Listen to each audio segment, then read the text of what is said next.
Merrimack TV content may no longer be available on YouTube. To continue watching our programs, please download the Merrimack TV app from your device's app store. Programs may also be available at merrimacktv.com.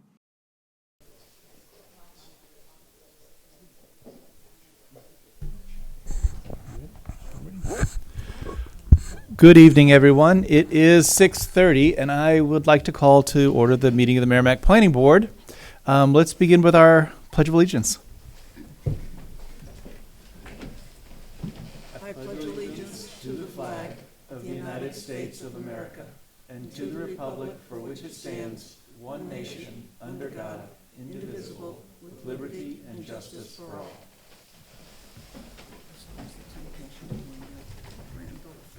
That's right. All right. Thank you all very much for that. Let's see. Nelson and Lynn will be into voting positions for Halim and the vacant full member position. So everybody here tonight is a voting member. Let's see. Let me remind everyone to make sure the microphone's turned on and you speak clearly into them so the folks at home can hear you. There's also a sign-in sheet on the desk in front of me for abutters and citizens who wish to weigh in and share information with the board, so we could have your name for the minutes. Our next planning board meeting after tonight is currently scheduled for June 3rd, 2025 at 6:30 p.m. in the Matthew Thornton room, which is this room. That is all of the usual call to order items. There is one item on our consent agenda. What's the will of the board with respect to the consent agenda? I move we approve the consent agenda. Is there a second? John, second. I'll second it. John seconds it. All right. All in favor say aye. Aye. Aye. Any opposed? Any abstaining? 700 to approve the consent agenda. Okay, so item 3 on our agenda is Ashok Rampuria as the applicant and Utsi Properties MHT LLC as the owner. Review for consideration of an amended site plan to reduce the building depth, increase mezzanine space, and add parking spaces as part of a phase 2 of an approved warehouse manufacturing building. The parcel is located at 7 Crow's Nest Circle in the I-1 Industrial and Aquifer Conservation Districts. Tax map 2D, lot 21, case planning board 2025-13. The item is continued from our May 6th, 2025 planning board meeting. Casey or Amanda, is there anything that we need to know before we hear from the applicant? Sure. Just as a reminder for the board, this was last on your May 2nd planning board agenda. You did hear a presentation from the applicant, but ultimately continued this to this evening so that we could get a letter from our peer review engineer, Fuss & O'Neill. We just wanted to ensure that the applicant didn't need any waivers from our site plan review regulations. In my memo in front of you, I do point out that Fuss & O'Neill found that there was going to be a proposed increase in flow off the site.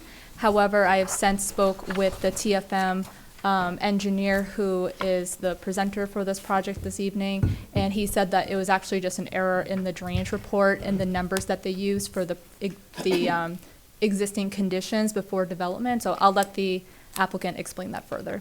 Okay, is that error in math been confirmed by Fuss & O'Neill, or? No, that was a phone call I got just today, so no, that has not gone back to Fuss & O'Neill. Okay, thank you. Please introduce yourself and tell us what's up with the project. Sure.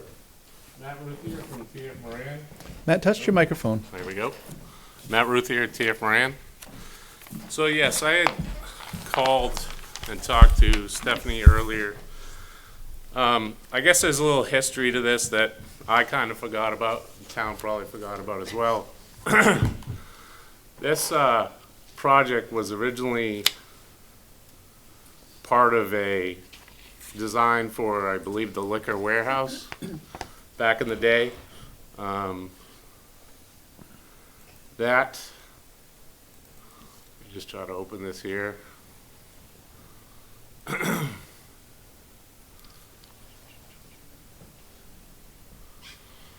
It's there somewhere. It is. So, I was trying to get to the page that kind of gives some clarification. when this was approved back in 2023, so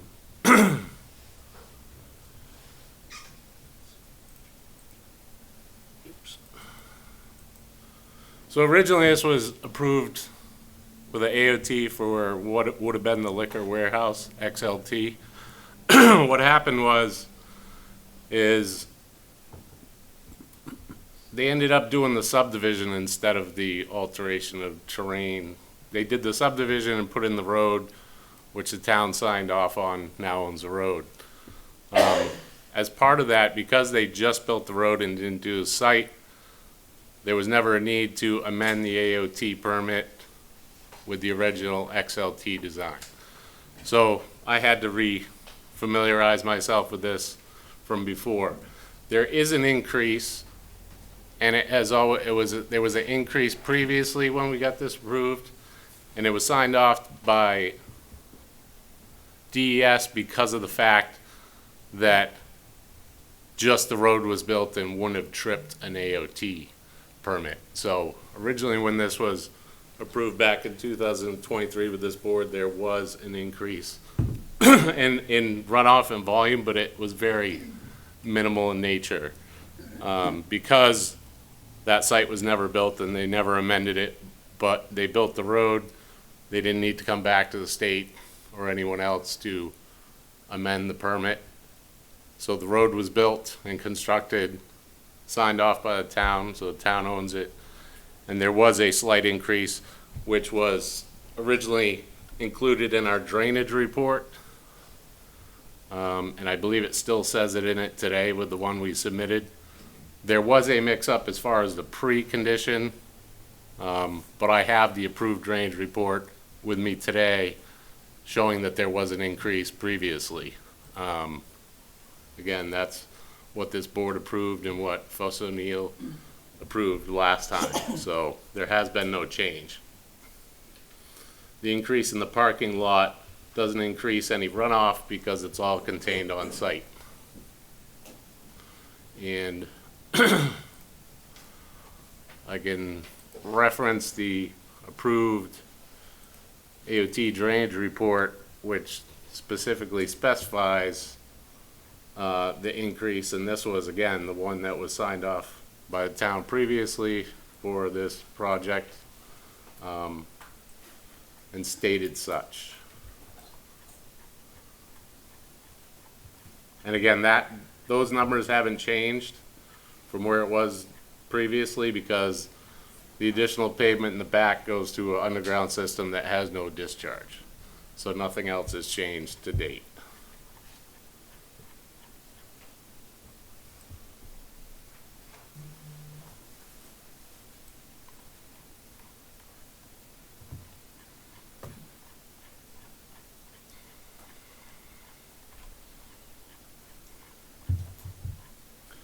So as you can see in this report, it said due to an amended AOT permit not being filed for the road, there will be an increase in flow to discharge points C and E.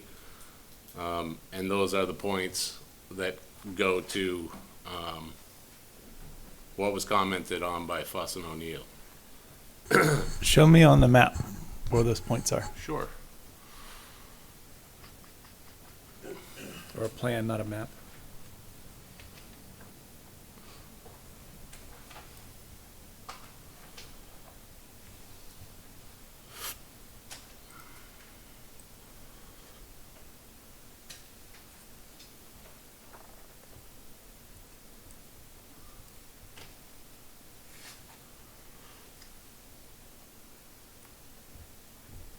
So the point that they were talking about, I believe, was, I'll have to pull it up here.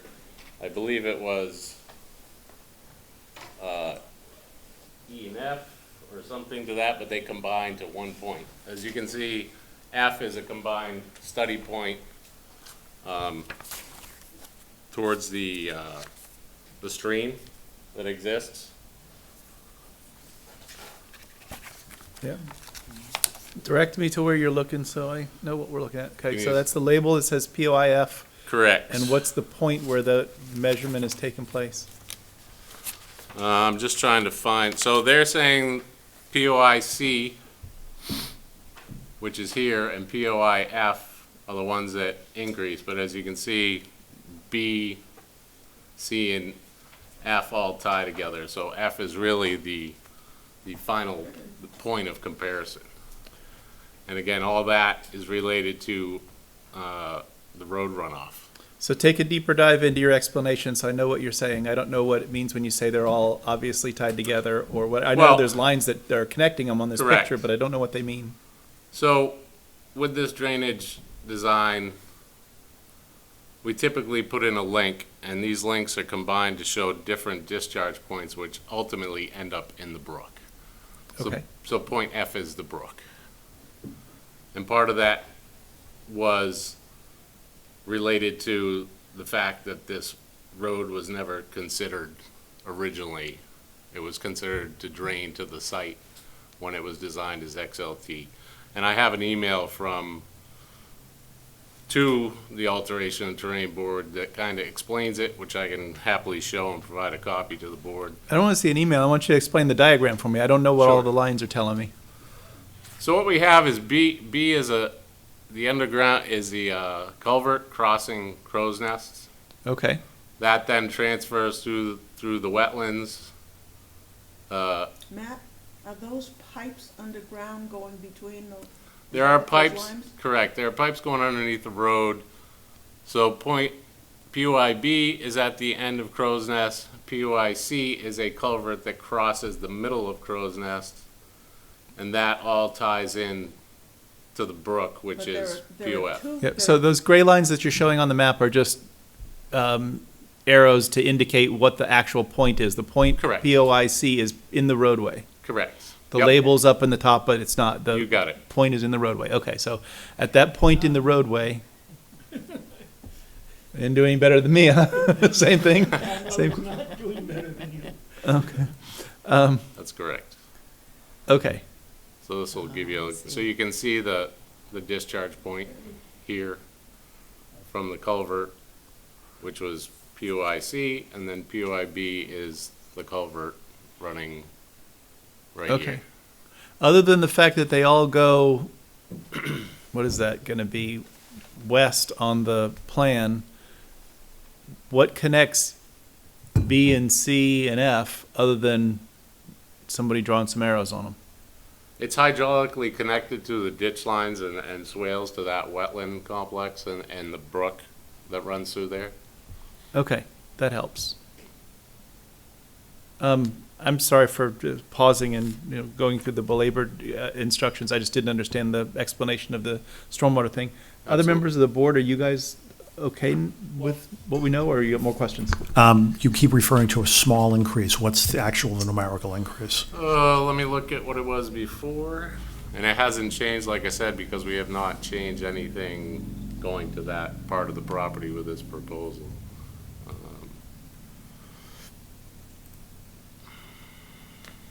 You have to bear with me here as I work my way through this thing.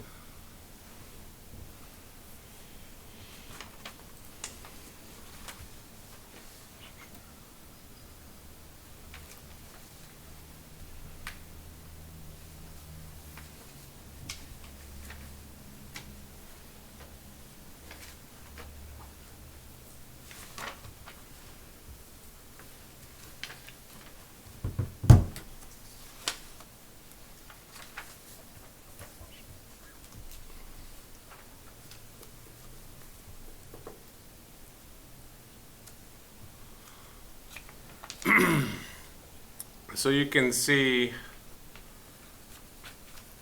POI, B, and C, which are starred, are the result, as we state in the bottom, it's the result of pre-development conditions where crow's nest did not exist. As a result, there was an expected increase in the 2 and 10 year, but a decrease in the 25 and 50. And you can see that those numbers are minimal pre versus post. What's the unit of measure on those numbers? It is CFS. Cubic feet per second? You got it. So in just so I understand the chart, the POIB line, 2 year, had no pre-flow and 1/100th of a cubic foot per second post-construction. Correct, and in the 10, it had .04. And Okay. again, the volume, of course, will increase with that as well, and these were the increases associated with it down below for volume. Okay. And those changes largely occurred because Crow's Nest Road, Street? Yes, originally Was the added. drainage was all supposed to come on to this particular site. There was supposed to be large drainage easements that were never created with detention ponds. So we took some of that flow as requested by AOT back onto our site, which goes to the main pond that's built now out in the front of the site along Mass Road. And we did that obviously to meet the requirement and reduce both flow and volume. So that remains the same today. I understand. So Crow's Nest Circle is what it's called. When it went in, it didn't require any permits or reviews because it wasn't big enough to trigger an AOT, but it's functionally the cause of this little bit of change in flow. Correct. And whatever it was, that's been on board this project since 2013, and nothing that you're doing now is affecting that because you're working on the other side of the building. Correct. All the drainage associated with the expansion and the parking is going to an underground system that will infiltrate everything in its entirety. There is no secondary discharge point. It is sized to take all the storm events as Okay. required. Is it your sense, because this has been part of the project since 2013, that it's just sort of a non-event for us as we review this, or should we be discussing a waiver of this increased flow? And I mean, I would put it to the board that last time we were before you, again, the same situation existed when Fuss and O'Neill reviewed it. We didn't ask for a waiver at that time because they understood what was going on. I don't know who reviewed it this time versus last, obviously. Typically, there's a change of people. But we did not request a waiver last time. If it's the board's pleasure for us to request one, we will. so I want to have you remind me of what the changes in impervious surface are, but personally, my opinion is not to put you to the task of having a waiver because I don't believe that what you're adding is what is causing the increased flow rate. I think this has been baked into this project for 12 years. But I want you to show me on the plan where you're adding pavement and impervious with the amendment that we're chasing today. I know you showed it to us the first hearing. I just want to be I reminded. did, and I don't have that particular drawing, but I could reference the old one if that suffices for It's not in our you. set somewhere? I just don't have it electronically at this point. Okay. Tell me what page to look at. You could probably see it in the overall site plan. Should be highlighted in red. I believe that is, I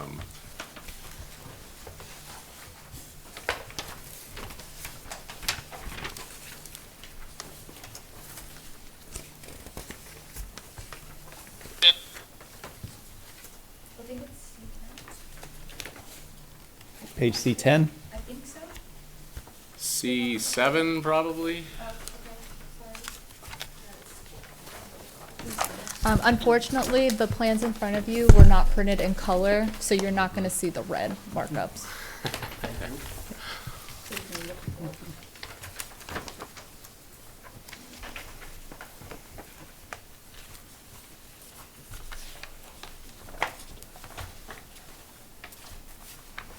Casey, where would the red be? So the red is only in your electronic packet. No, I understand, Yeah. but what- Oh, where would it be? Okay, I can point it to you. What page are you on? C10. C7 is what I was looking at, but I was incorrect, it's C7. C7.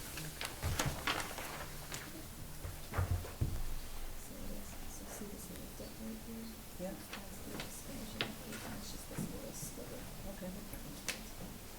Okay. So in the C7 plan, above the word phasing notes, there's a little bit of added pavement from about the area of phasing notes to above waivers.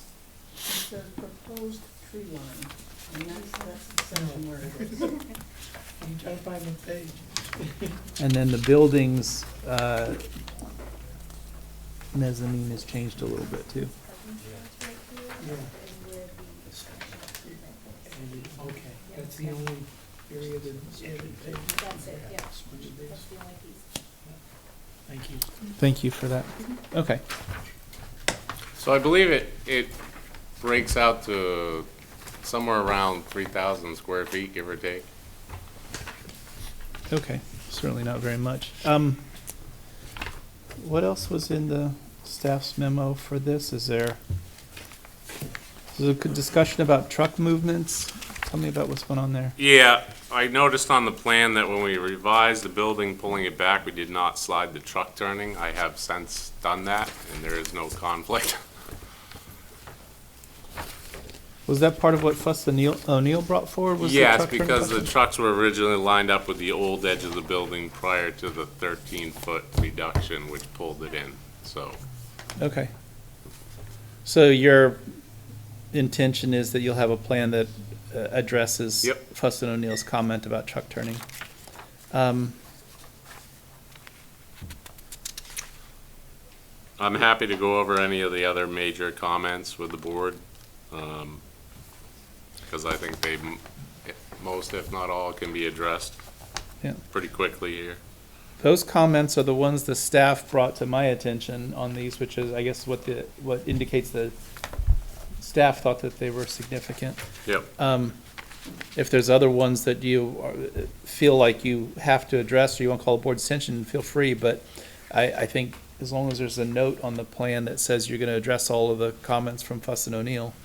Yes, I I think don't the, need to the, belabor the it. only ones they may potentially need a waiver and are depth of cover to pipe, which we looked at and verified this afternoon. I do have some ones that don't have the 3 feet minimum, but after discussion with the contractor and looking at everything, the N12 HDP pipe was utilized, and the required minimum cover on those pipes per the manufacturer is 1 foot. I did verify that the contractor did use those pipes, and we're intending to use those throughout the rest of the project. So our regulation requires how much cover? 3 feet. And the manufacturer says 1 foot is enough, and what are you actually building on the site? The minimum amount of cover we have on any of these is 1.5 feet. Okay. So, now's your chance. If you need a waiver, speak up. If you don't want a waiver, then bury them 3 feet deep. So I would request a waiver from the board on that, as it relates to the pipe cover. To allow 1.5 feet where 3 feet's required? Yes. For how much of a stretch of the pipe? It varies on each pipe. Typically, it's only noted adjacent to the structures. That's typically how it's done. But how many feet of the pipe are gonna be at 1.5 feet depth? There are multiple sections of pipe. I can't give you an exact count. I certainly can give you some of those. Yeah, give me your estimate. Is it 2 feet of pipe or 100 feet? It's probably more than 100. Okay. Is being shallower affected because of frost heaves or ground freezing or anything like that? Not based on the requirement for the bedding and the cover material. In addition, part of the issue is this site is so flat, we're running pretty flat with pipes to try to get pitch. We have no issue with cleansing velocities, but cover is an issue, and most of the drainage structures, we are using a shallower grate to achieve more pitch on the pipes. These are stormwater pipes? Yes. So if putting them shallow causes them to be damaged, what can the owner then do to repair them? Or what would they have to do to repair them? They would, well, in order to repair them, they would have to dig them up. Again, these N12 pipes are reinforced with steel through them as well. I'm not aware of any contractors had an issue with any of these crushing. Most of them are located adjacent to curb lines where there's no direct traffic. And again, that's a H25 loading per the manufacturer. Did the pipes that we're talking about have any storage function with the stormwater system, or are they basically dry unless it's raining? Typically dry unless raining. So there's not going to be an issue with freezing or thawing or anything like that, cracking pipes or crushing them? No. When the manufacturer suggests that burying them 1.5 feet deep, are they understanding that as a requirement for the climate of New Hampshire, or is that their nationwide, sort of all over the place recommendation? I mean, as standard driveway culvert for a driveway that's open on each end typically has a foot of cover. So if there was a freezing problem, obviously that would be an issue in more so in an open situation versus that in a closed drainage system. It's certainly more sensitive to the weather in a driveway culvert, but it's also open on both ends where the frozen water can expand. And you don't have to dig up your building in your parking lot to replace them. The alternative option is typically concrete RCP. But part of the site, obviously part of the site has already been built, phase 1, and that all consists of the N12 pipe currently. Did Fuss and O'Neill provide any comment or feedback on the depth of the pipes? No, their comment is only one sentence on that. It's just saying that it should be reviewed. Should be reviewed. Here we are reviewing it, but I don't have enough knowledge to do anything with the information. Peer reviews. I'd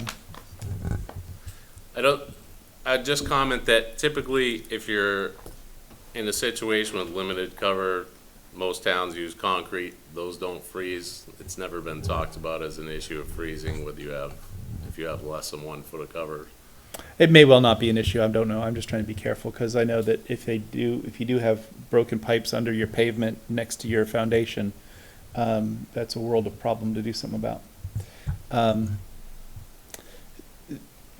Would it be acceptable to the applicant if we put a note on the plan asking that this particular question be called to the attention of the Department of Public Works or Fuss and O'Neill, and you'll address whatever comments they come up with? Sure. If they have any? That's acceptable. Yeah, both entities. I think that would make me happy if you did that. It probably is nothing. I don't know We asked. enough. Anyone else have comments or questions? I have a question. This water that eventually, what's the ultimate outfall of this water? Sorry, I'm offline here. There we go. Okay. Where does the water go once it goes into the wetland? How does it get under the railroad and all the other obstacles? There are multiple discharge locations along that brook/wetland that consist of culverts that then go into the river, obviously, from there. So Does that cross back over your property or in the road or? no, it's off-site behind, I believe, what the Lynch property, which developed the end of Crow's Nest Circle. So it runs between our property and Anheuser-Busch is typically where that goes. And that's somewhere out there is where it crosses under the railroad track and gets out to the river. Correct. Is the increase, what is the increase at that point, I guess is? We didn't analyze the increase. You know, again, with wetlands, you have storage built into them. You'd have to model large swaths of property to see what storage is available. Typically, wetlands act as flood storage, so the increase is minimal because it's in the lower storm events. Do we have the the floodplain shown on here, the 10-year flood. The 100-year Oh, the floodplain. 100-year flood, I mean. I believe is shown on there, and it's on the other side of the road, other side of Crow's Nest. It does not impact that wetland that you're discharging into? I believe it does, but I don't know to what extent. You know, typically, we don't analyze off-site flows associated with large watersheds that don't come from our development, so that's never been looked at. Well, you are asked to previously. look at the floodplain and the 100-year flood and its location as it abuts this site.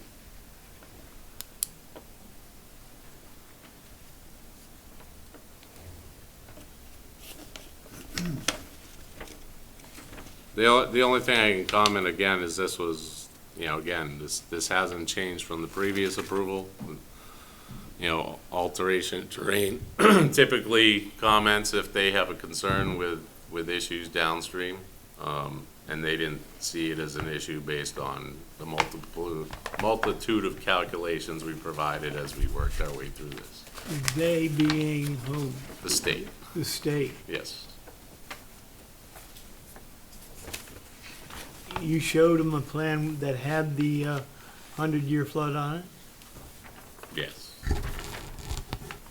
Typically, we don't analyze off-site brooks or wetlands unless we're directly discharging to them, which we're not. We're tying into existing drainage under the road. Well, No, I get that. Right, but functionally, you're saying that the 100-year boundary or the 500-year boundary isn't on their property. is that what he said? I didn't quite get that. If he, I don't know, isn't that what you said? Yes.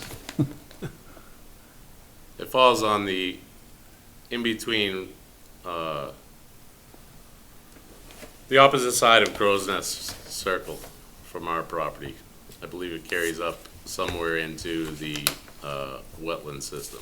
I don't know the exact location, but it does not touch our property at all.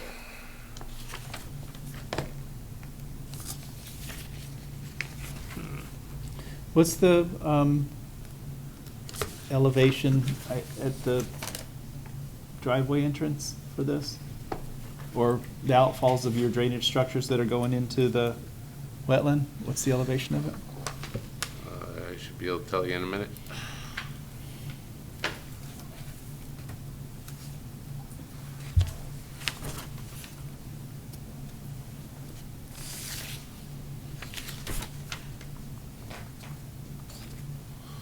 So 119.8 is pretty much I believe the lowest culvert that crosses Crow's Nest, which is right adjacent to Mass Road.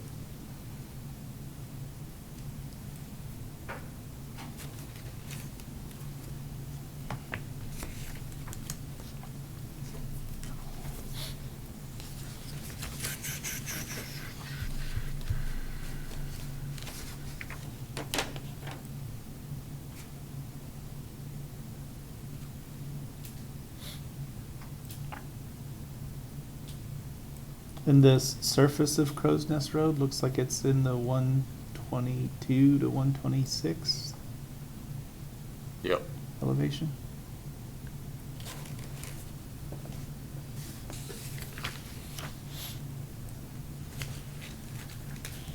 I don't see anything that shows any more information about the 500-year floodplain, so I certainly can't put my finger on an answer. Nelson, do you have any follow-up questions to that based on not necessarily getting a pinpoint on where that 500-year or 100-year flood? no, I don't see it either. And again, I had a small, If you look at this existing conditions plan, which I have up on the screen here, you can see the flood zone line. oh, okay, let me see if I can see that. I can't read it, it's too small on my screen to read. Yeah, so that's zone X, 2% chance is a 50-year flood, or 0.2% is 500-year flood. Right.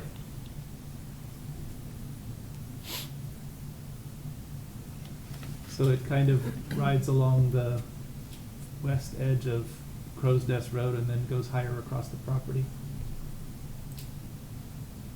You see it now? So it appears some of this property is in the floodplain, Not ours. in the 100. It's on the other side of it. I think it's this line right here, Nelson. This dotted line here. Uh-huh. Okay, oh, over there, okay, I was looking at this one, this line, Yeah, it comes down here. yeah. Well, Nelson's looking at that. Does anyone else have any questions or follow-up items? Pete? Yeah, some of it you guys probably already had answers because I'm jumping in here new, but one, has MVD taken a look at the plan at all? Do they typically do that? They won't take a look to see? Pennachuck water. It's Pennachuck, okay. Conservation Commission look at it, I know when I was on that, we typically took a look at it because we got wetlands and everything around there. Did they review the latest with the addition? I don't know if they've had a chance with this Yes. amendment. The We Conservation did, Commission? we did, they questioned why we were there. When did you go see them? That would have been the meeting before the last time we were here before you folks. Okay, so within the last month or so? Yep. So okay, because I didn't see anything in the document, so would that typically be, Mr. Chair? So whether we get some direct feedback from the Conservation Commission has varied over time. At times, we had gotten sort of a after action after every meeting with whatever they looked at. Sometimes now it's really when they see something that they think is problematic and they call it to our attention. And I think that there's also kind of a handful of standard recommendations about using straw instead of hay and not using fertilizer and those kinds of things, which are probably just incorporated into our conditions of approval these days. Yeah, and I, being on the commission at one point, I do know we did reviews, so that's what I brought it up. The other thing is, and it is, what type of, is there a requirement for treatment on the hard surfaces for the runoff? Is there like salt or anything like that? So as far as I know, this property doesn't have any salt use restriction on it, but they do have stormwater treatment that they've got to do to. So they use the catch basins to filter it, so forth? Okay. All right, thank you. Thanks, Pete. Nelson, did you have a follow-up question on your earlier? No, I guess I don't have enough information for a good question. Okay. So in the big picture scheme of things, I think this question about the increase in flow rate, again, is one that has been baked into the project for more than a decade and is also, to me, at least subjectively, very small amount of increase. And what they're adding here on the opposite side of the building over by the railroad tracks, I think clearly is not contributing to that increase, in my view. Not a very scientific view, but it's my view. And so I'm comfortable considering their request for their amendment without worrying about that piece. I'm also satisfied on the truck turning piece, in which case I don't have any further questions of the applicant. I think we ought to make sure there's no abutters who wish to weigh in and then decide if the board has any further discussion or action. Does that sound okay to everybody? Yeah. Are there any abutters or interested citizens who wish to weigh in? Nope. Okay, so that's that part of the business. If you have further discussion, or if not discussion, any action that you'd like to take on the application? I had one question. Sure. There's a letter from Pennachuck at the back here, and it talks about how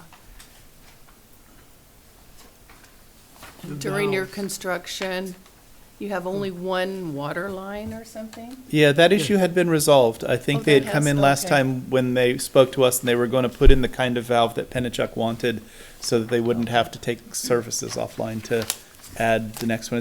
Am I getting that right? Correct. substantively? Currently, the owner and the contractor are working with Pennachuck and are supposed to have a meeting of where they want those isolation valves as they work through each phase so they don't have to shut it down. They are going to put in a wet valve in the existing line so they don't have to shut anything down to keep moving.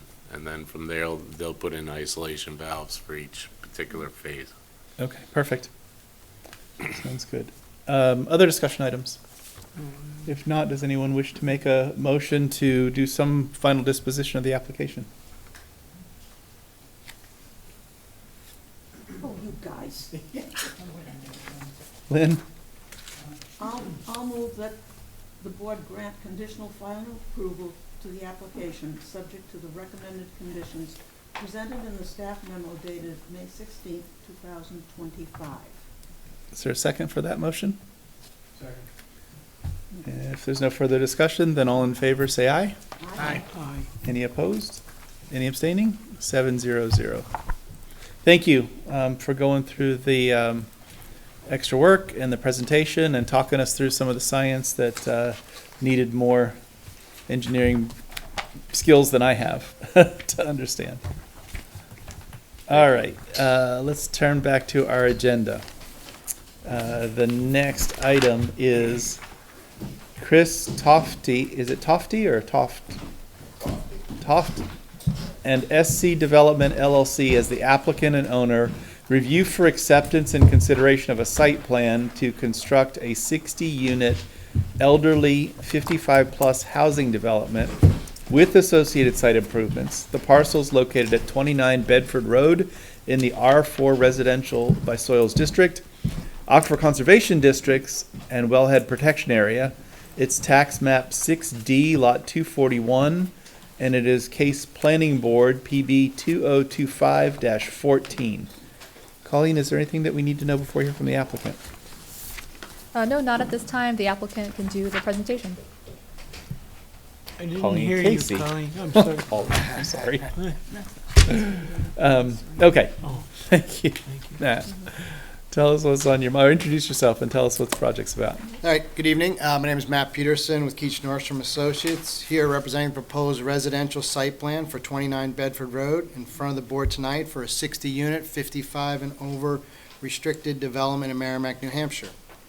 As you can see on the aerial photo in front of you there tonight, this parcel, most of you, if you've been around here long enough, which some of you have been, has been a piece that's kind of, you had a first look back in the early 80s as a gravel operation, and then in the late 80s had a reclamation kind of plan that was put in place for it there.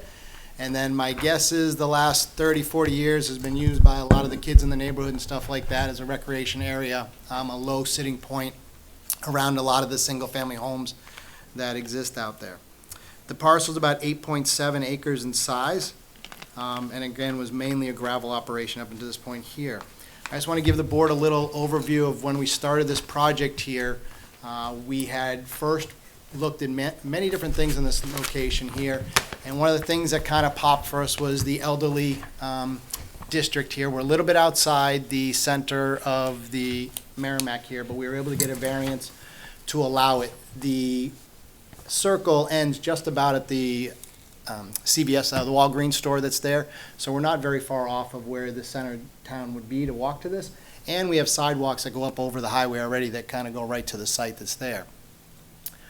When we went to the zoning board, we had gone with about a 15-unit project similar to what we had done at Bowers Landing, two-bedroom house that was down there, but we did not have sewer to the property.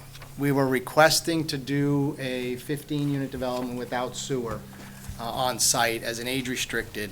And at the zoning board that night, it was told us straight up that obviously with St. Gobain and things that are happening out there and stuff like that, there's a lot of concern about stuff going into the ground. They felt that sewer might add to those types of issues or concerns, and said, well, we'll grant you the use to have elderly on the site here, 55 and over, as long as you can supply sewer to the site. So that kicked off a pretty long journey of us looking at across the street to Ravencroft. We met with the president. We met with the association, the people there. Their system, unfortunately, is a private system, mainly through their development. And after we started talking to DPW, they, even though we could get to their system, it would run through a private and then come out to the towns, and DPW wasn't really interested in us looking at that avenue there. So then we looked at running down Bedford Road towards the, I think it's the Lutheran church that's down there on the right side. That's where the other town sewer is. We have met with Dawn on that. She was not opposed to that idea, but at that meeting, we were sitting there and she says, well, why don't you go talk to the DOT about bringing it underneath the highway that's there, because just where you took out the tolls for the exit 12 there, the side street there, that's where sewer is on the other side that's there. So I didn't think that had any chance, so we went up to the state and we met with the turnpike people and the people that are in charge of the work that's being done right now. And nobody said, no, that doesn't make sense, keep moving forward. You have to get the town on board, obviously, with you, because the easement underneath the highway has to be owned by a town entity. They do not want it to be privately owned underneath the highways there. They want the towns to have it. This is something, I guess, that was very similar that you did for the Premier Outlet Mall as well, for them to tie in and utilize underneath the highway that's there. So again, we met with Dawn first, then we met with the state. They were all in favor of it. We've been working with a drilling company to kind of lay out where it all goes. And so that got us to sewer. The unit is allowed to have 68 units. So obviously there was a pretty big cost to bring sewer out there. So our clients hired an architect out of Concord called SMP to do some designs. They're a company that kind of specializes in a lot of these. I had just worked with them on one in Concord that got approved. And it was a 55 and over development that was in one structure, one building. They spent about $40,000 coming up with a building that was about 4 stories high. We had the 68 units in it, and we popped it on the site, did the design, stuff like that. We've run into some costs of what that one unit would be inside a building that size when you start doing garage unders, elevators, all the stuff that went to it. It seemed that that price range was going to get a little too high to make it make sense inside of because it's a garden style unit basically at that point. So then now we're up into about November of last year, I went down to Florida to visit my parents in this place called Pelican Landing. They have these amazing units down there that me and my wife would like to buy because I just turned 55 and she's 56. And they're exactly what we've shown you guys here. They are 4-plexes that have 2 flats on the bottom, 2 flats on top. So you basically have 4 flat living, and I know everybody's like, well, 55 and over, and this is supposed to be age restricted and elderly. I would buy the top floors. I did this exact similar building in Bedford in 1995. You can talk to a couple of people that work for the town of Bedford. The elderly ladies that are there have had it for 40 years. She's on the top floor, absolutely loves it. So again, not all of us can't walk up a pair of steps once we get elderly, and we'd like to have the units there. The nice thing about these units is that there'll be 4 garages inside, and every garage access directly to your unit, which is very interesting. So on the first floor, it's very easy. You just walk through into your unit. On the second floor, you walk through your garage into a stairwell that goes up to your floor. So it's all internally from your garage, up your stairs, and then into your unit. You also have an outside unit that gets into those locations as well. I do know that there's some building code, or the building inspector's gone through some stuff. Again, this unit's been built in Rochester, in Bedford. I haven't pulled the requirements of Pelican Landing and Bonita Springs, but I'm guessing that they have the same rules and regulations that we do on access and stuff like that. But I will be reaching out to the building inspector and kind of having a sit down with him to make sure he understands the plans that we have there. So that just kind of gives you where this whole project kind of started in kind of the year and a half, and now we're in front of the board tonight. What we're in front of the board tonight. Matt, I'm sure you're aware that that building is going to need to be sprinkled, correct? Absolutely, 100%. I wouldn't do it without sprinkling it. I mean, is there any building in Merrimack that I can get away with not sprinkling right now? 1 or 2 family homes. That's what I thought. Not many. When I did the Wendy's back in 98, 97, it was the first Wendy's they had ever sprinkled. They were like, why are we sprinkling? I'm like, hey, it's just Merrimack. That's what they do. So yes, I know that we had to do that. Thank you very much, so. Okay, so existing conditions plan, kind of quickly went through that, but on sheet 2 of 32 here, this one outlines the topo where we did the test pits. Because this is size that requires an alteration of terrain permit at the state of New Hampshire, we have to do soils mapping. So all these little soil breakouts, our soil scientists go out there and she digs holes all through here and then gives us a breakdown of all this right now that's out there. Interesting, this board, just so you know, this has been the biggest issue for a lot of developers right now is getting a soil mapping. There's not a lot of soil scientists out there. It's kind of one of the reasons the AOT is going to 200,000 square foot minimum now instead of 100,000 square foot. So we won't have to get an AOT on every single project or a soils mapping. but on this size here, on the 8, we have the soils mapping for it. We have our access up onto Bedford Road here, and then there's a wetland complex in the corner down here. Probably made from a couple different things. Number one, the excavation back in the 80s, and number two, there's a culvert that runs down our property right here. And we actually modeled that whole culvert, because you'll see on my design plans, I had to design that drainage that was coming out there, because I didn't just want to dump it in the back of our units there. I actually wanted to address it. So we actually studied the whole development to the west of this here to know what the drainage is coming out of this culvert here. And again, you'll see the amount of, the size of the pond that I put just for this. Basically, this wetland is what was there kind of for the runoff for the development that was there.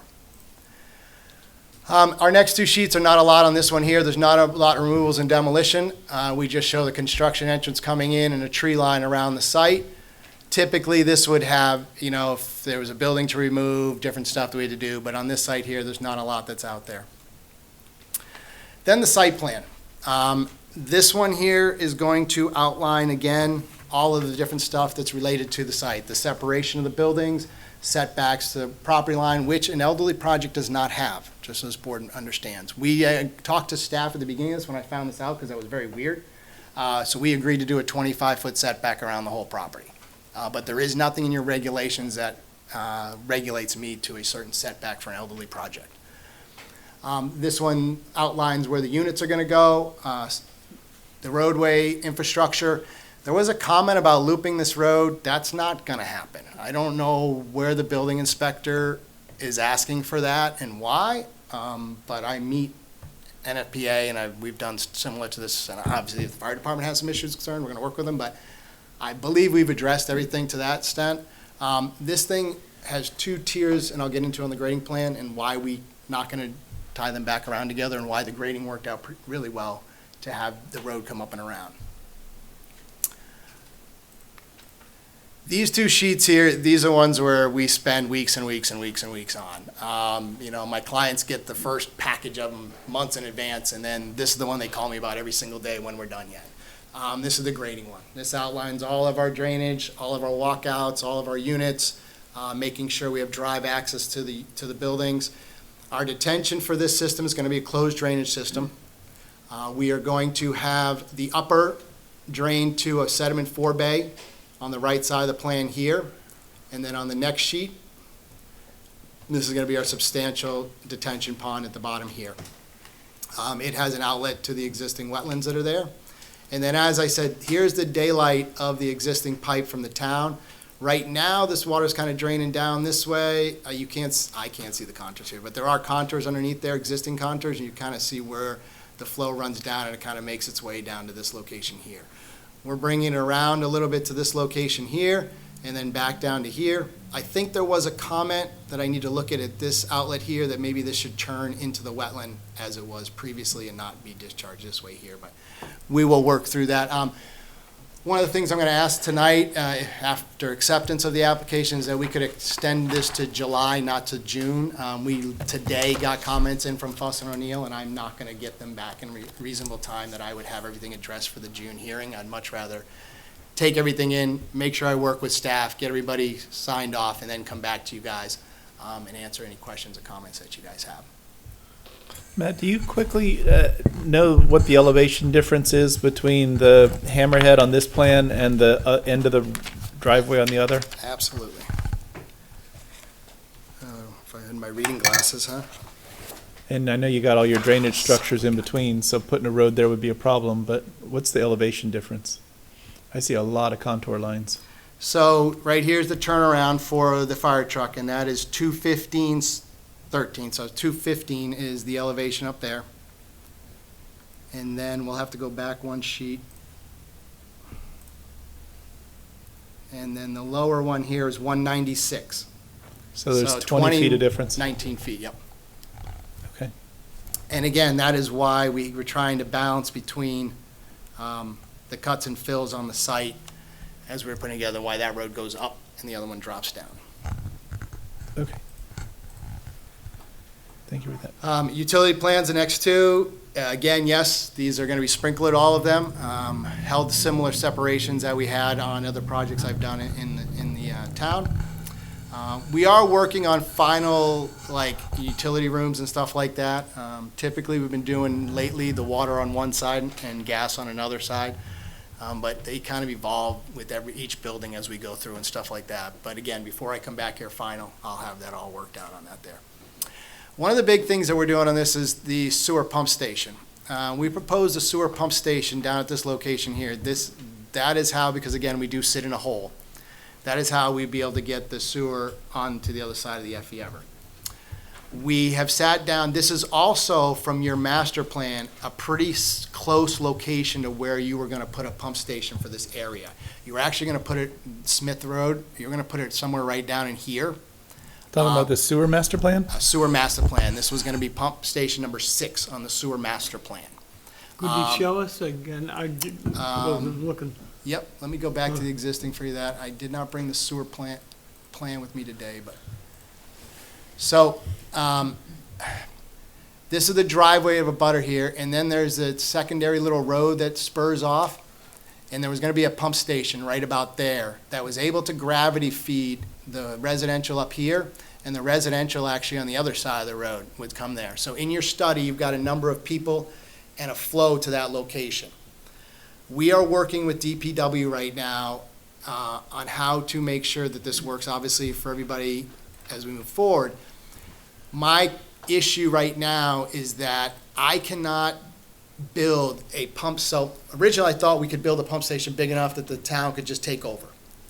Well, I can't do that because then the flow would only be this much at the bottom because I only have 60 units. So it would never hit my alarms and stuff like that. And so I need to know, we need the flow from everybody else, which is gonna be a lot of gravity systems, stuff like that. So what we talked about doing is, number one, leaving an area to expand, to put another tank in here if we wanted to, and then easements for the town to be able to utilize this and stuff like that. I still have to work through the details with Don and DPW on all that, but this is what we talked about. This is the first thing they've seen. Obviously, some of you guys got comments that they just came back with us on that. We need to sit down with them and go through there and make sure it all works for everybody. Again, there's been a lot of moving parts the last year and a half for me to kind of get it all together and actually get here in front of you guys today. Matt? Other than connecting with your pump station, does your sewer connection that you're routing from under the turnpike provide some opportunities for others to join in and connect, and who and where and how much? So we're working with running, so we figure we're gonna run at least 2 pipes underneath the Everett. Right now, we're trying to finalize the sizes of what Dawn would like and stuff like that, so that we'd have a pipe for ours there. We'd run 3 if they want. I mean, whatever, we're working out the final details with them on that kind of stuff. So yes, this will be expandable once they get the hard lines into the street and have sewer coming to this location. You guys must love this project a lot, because that's gonna cost. Right nowadays, everything has off-site improvements. Honestly, this is not as crazy as you would think. Directional boring has come a long way.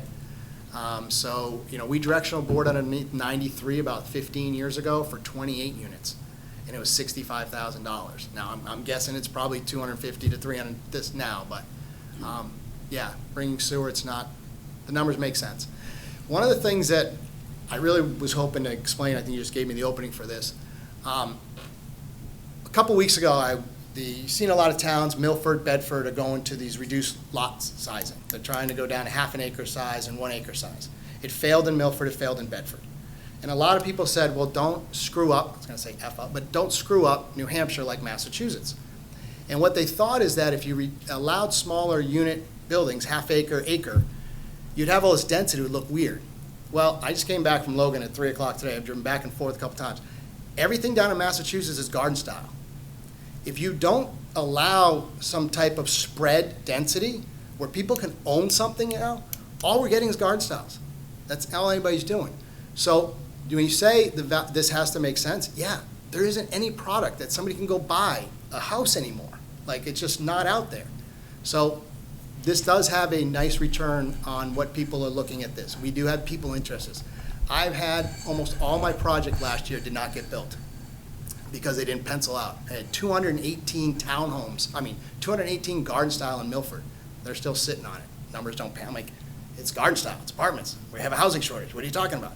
We don't really have a housing shortage. We have a single-family and townhome housing shortage. We do not have a garden-style housing shortage. Look at Manchester right now. Their units are not filling up. They're about 40% fill in the ones that are by the market basket. So this, I've been pushing to these guys because I think this is what is needed in New Hampshire instead of all the garden-style stuff that we're going about. So that's, you mentioned a couple of times in that explanation, selling them or available for people to buy. So these are going to be these are condos? going to be for sale, yes, yep. Yep, we do small condo not association? envision renting these on that. These would be for sale. Will there be any particular common amenities for the residents? We did not put that into this one here because we've heard back and forth when we did the one behind the diner there. They've hired us now to help them out there. Some of the amenities and stuff like that are becoming very expensive for these people to run as their homeowners association. Their numbers are going up and stuff like that. I believe that we are building very nice houses that are allowing people to have their recreation out there. But we are not opposed to working with that. We originally looked at pickleball courts. Obviously nowadays everybody's angry at them because of the noise they create apparently. So I kind of went away. Really, that's up to the board and kind of if there's concerns and stuff like that. But yes, we hadn't got to that level yet to put something out there on that for that reason. I don't think that I'm sort of stuck on the idea, but I think that I asked the applicant for you guys to be creative if you supply amenities, because some of the traditional clubhouse with a weight room or something like that have been really underutilized and expensive to maintain and not really that desired. And some other things might be, and I don't know whether pickleball is, but dog parks, walking trails, some things that are probably not heavy infrastructure-wise to build can be pretty popular. If it's over 55, then we're not necessarily talking about playgrounds for kids and things like that, but there may be some ways to do some things that create some open space area, picnic area, outdoor area. I don't know how popular swimming pools are or aren't, or what number of apartments it takes to make those make sense. So I'm not necessarily, what's that? Yeah, there's a lot of maintenance. And the season's super short for swimming pools. Isn't it Memorial Day this weekend?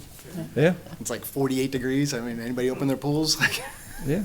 I mean, so I've got an above-ground pool at my house, and I have a heater so I could open it earlier and keep it open later, but the kids don't go in it till June, July, August, and then that's it. They're back to school, it's over, 3 months. Not worth the trouble. So I understand what your comments were there, and I'll talk to my clients and stuff like that before we come back here. Yeah, see what you can do. So you haven't attracted the biggest crowd we've ever seen, but I'm sure we're going to hear from some of the abutters, and I'm sure their comments are going to be what impacts will it have on them with visuals and noise and things like that. What have you done, or what have you thought about doing that can help to ameliorate some of those concerns? So the first thing that, like you said, when we originally came in with the bigger building, it was going to be, I talked to staff, and we were going to go with the 4-story building. And we do have some grade change, obviously, there, and I probably would have made an argument about the grade change and how you're not going to see as much from that. But the mass of the building at 68 units got very, very big. So we felt that the 2-story units was a lot less intrusive on that. And then obviously it's been an open pit and stuff like that. So this is our landscape plan. As you know, we hire terrain out of Hopkins to do, I would say, 80% of our plans. Romy used to work with us. So we go heavily on landscaping. So I've heavily buffered all along again, we didn't have any building setbacks, so I put the building back 25 feet, which was the setback. I forget where I pulled that from. I think it was the district we were in. It was a side setback. I'd have to confirm that. And then we went with the landscaping and then keeping the units at the 2-story instead of, looking at bigger units that were there. Or even what you see with some of the townhomes that you see nowadays with the garage unders, and then you go 3 stories up on the buildings and stuff like that. These guys tried to get us to do a little bit of that because of grade change, but we said, listen, we're keeping these at the 2 stories. We're going to make you deal with the grade in the back and stuff like that. So that's that plan there.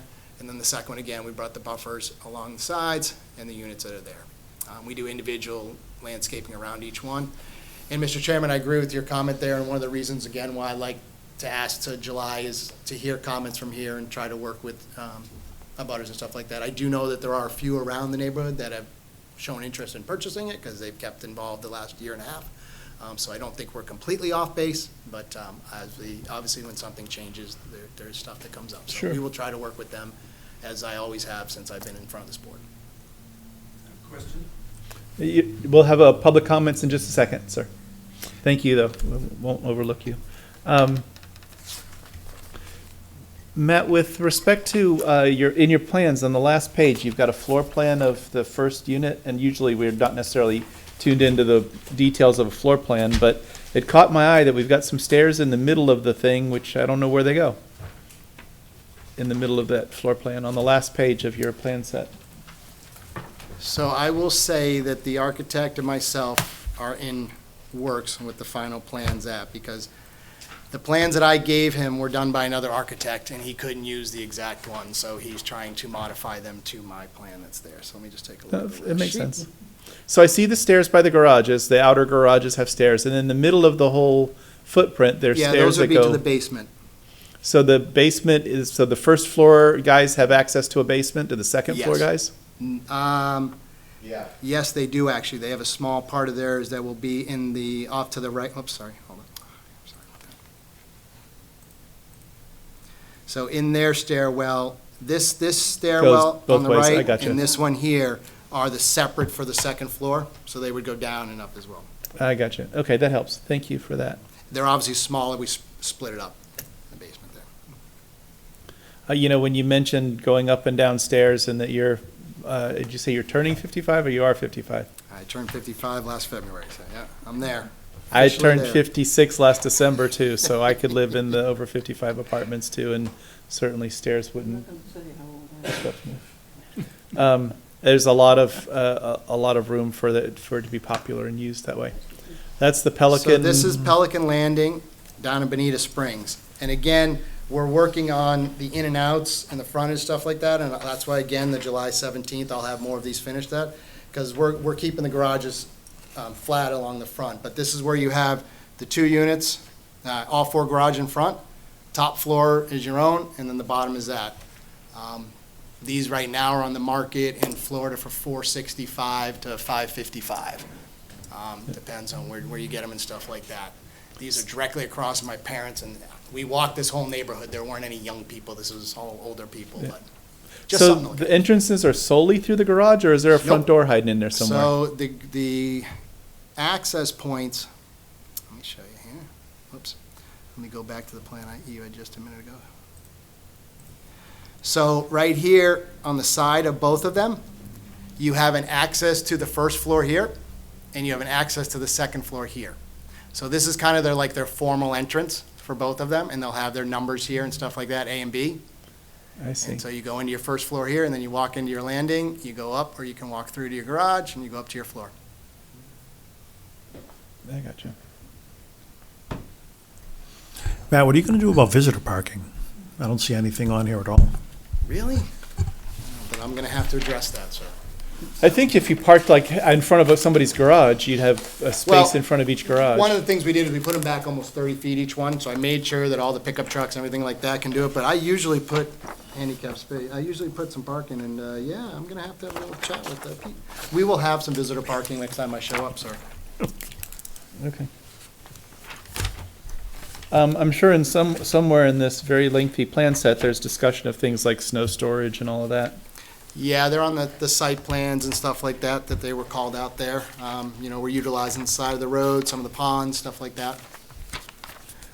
You talked to us already about the reason for not connecting the roadway, and I understand it fully. I suspect that we will get feedback from departments about those things, and whether they're okay with it or not, I'll have to let you battle it out with The fire only one department or that anybody came else. back and asked it was building department, and Kay said, I don't know why they brought it up, I don't know what it's interesting to have it from them lately. So fire did not come up with that, or DPW or anybody else, so I'm gonna have a little discussion why. Okay. Does anyone else have comments or questions about this? Oh, yes. Matt, I guess in seeing this plan, the initial parts of it, my biggest concern was Cabot Road and Woodridge. It's always a concern to me about all the neighbors, but they really are butt up against the property. And I see in your plan, it says block wall, and then looks like some trees, or what is that? What are we talking about, a block wall? So that's like, so the block wall is the modular white Michu block walls that you see. It's anywhere from 2 to 4 feet. It wasn't a big wall that was back in there. And it would be seen from our side. So the vegetation, the planting, I put on the back side of that. So they would see all the landscaping and stuff like that as we went across the landscape plan here. Let me just go back to that for you.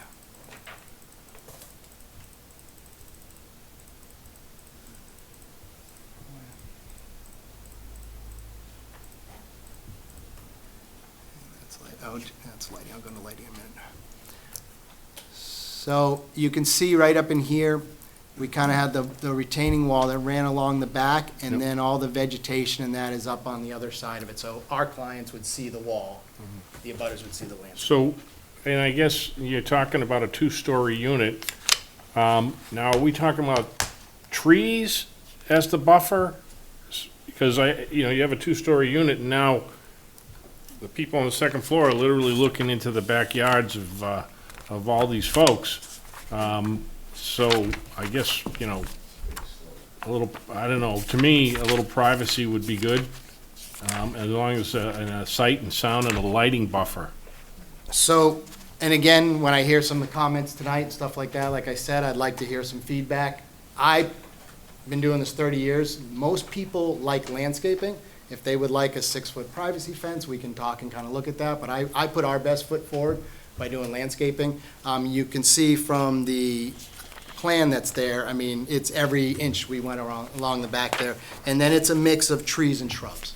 So like, we didn't just do pine trees and that, we did a nice look of trees behind it with the shrubs and stuff there. Okay. Yeah, that's, if I have to say anything, for me, that's my biggest concern, and I'm sure for the rest of the board, is we make sure we take care of the neighbors. Yep. In that aspect. And maybe you touched on it, I didn't see it, but are we near any wellheads or anything like that? Any water supplies? I don't think we're near any wellheads. I mean, the whole town's in the aquifer, but I don't think we're in a well. The wells would be down by St. Cobain closest, right? I think the closest full water would be actually down on Front Street. Okay. Okay. For the town water, yeah, I don't know if your microphone's on, But, but yeah. so So there's- past St. Cobain, yeah. Okay, those two, that's right. Yep. So you mentioned the town putting up a pump house, potentially called Station 6? Yes. Pump station. Is that being done as part by you folks, or is that the town doing that, and is that because specifically for this project?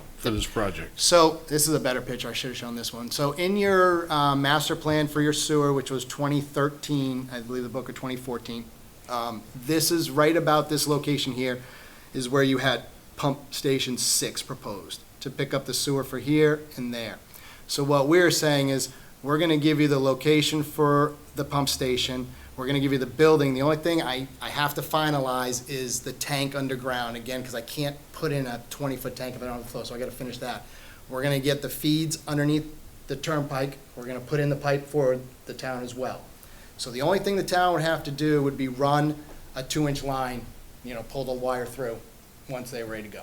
If they wanted us to do that, we'd run that. We haven't finished what we're gonna actually do at the final of that. So the pump house on property, that's gonna be maintained by the association?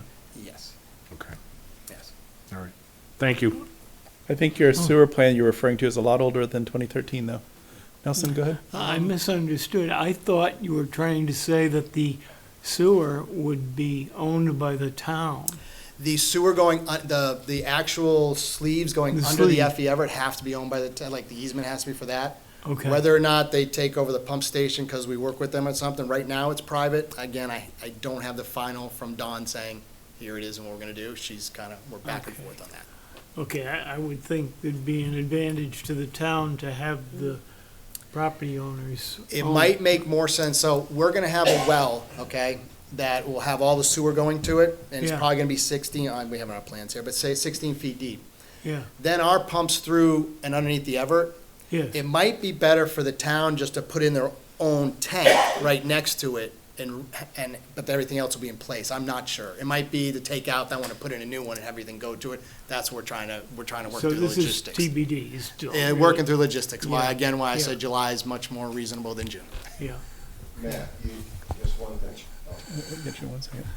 The Okay. other thing I when I looked at this at the beginning, I thought having a loop road or having Yeah. more than one way in and out of here would present a lot of safety, address a lot of safety issues and fire and so on, if it had another way out. But I see you're kind of trapped as far as another way, and probably Bedford Road is the best way in and out. Everything comes together there, but Correct, and just for, emergency situations. and I like to loop as well. I mean, it makes, you also get units when you loop a road, you get more units. I'm 8 units short. I could still get 8 more units by the density it's allowed. So if I could have looped, I Yeah. wouldn't be able to do that. On this one, just so you understand though, too, coming to the first turnaround there, we're 550, just about 600 feet. And then that road going up is 600 feet. So the total dead end is 1,200 feet. It's still really your typical cul-de-sac dead end. Yeah, I think 1250 is what we permit. I was just going to ask you a question for how far your dead end was. Yep. Are the gentlemen behind you part of your team? Because Yes. if they, Yeah, if you want to sit up. they don't have to wait for the public Yeah, right. hearing. If you want to invite them up to be a part of your presentation, you can. I didn't realize that they're a part of your, Yes. your guys. I didn't want to. Come on up and you got to introduce yourself and get a microphone and all that fun. But We'll deal with it later. This is Chris, my client.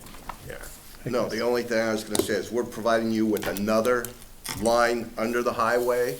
So down the road, you could also do another whole pump station. So that's the Yeah. only thing I was gonna say.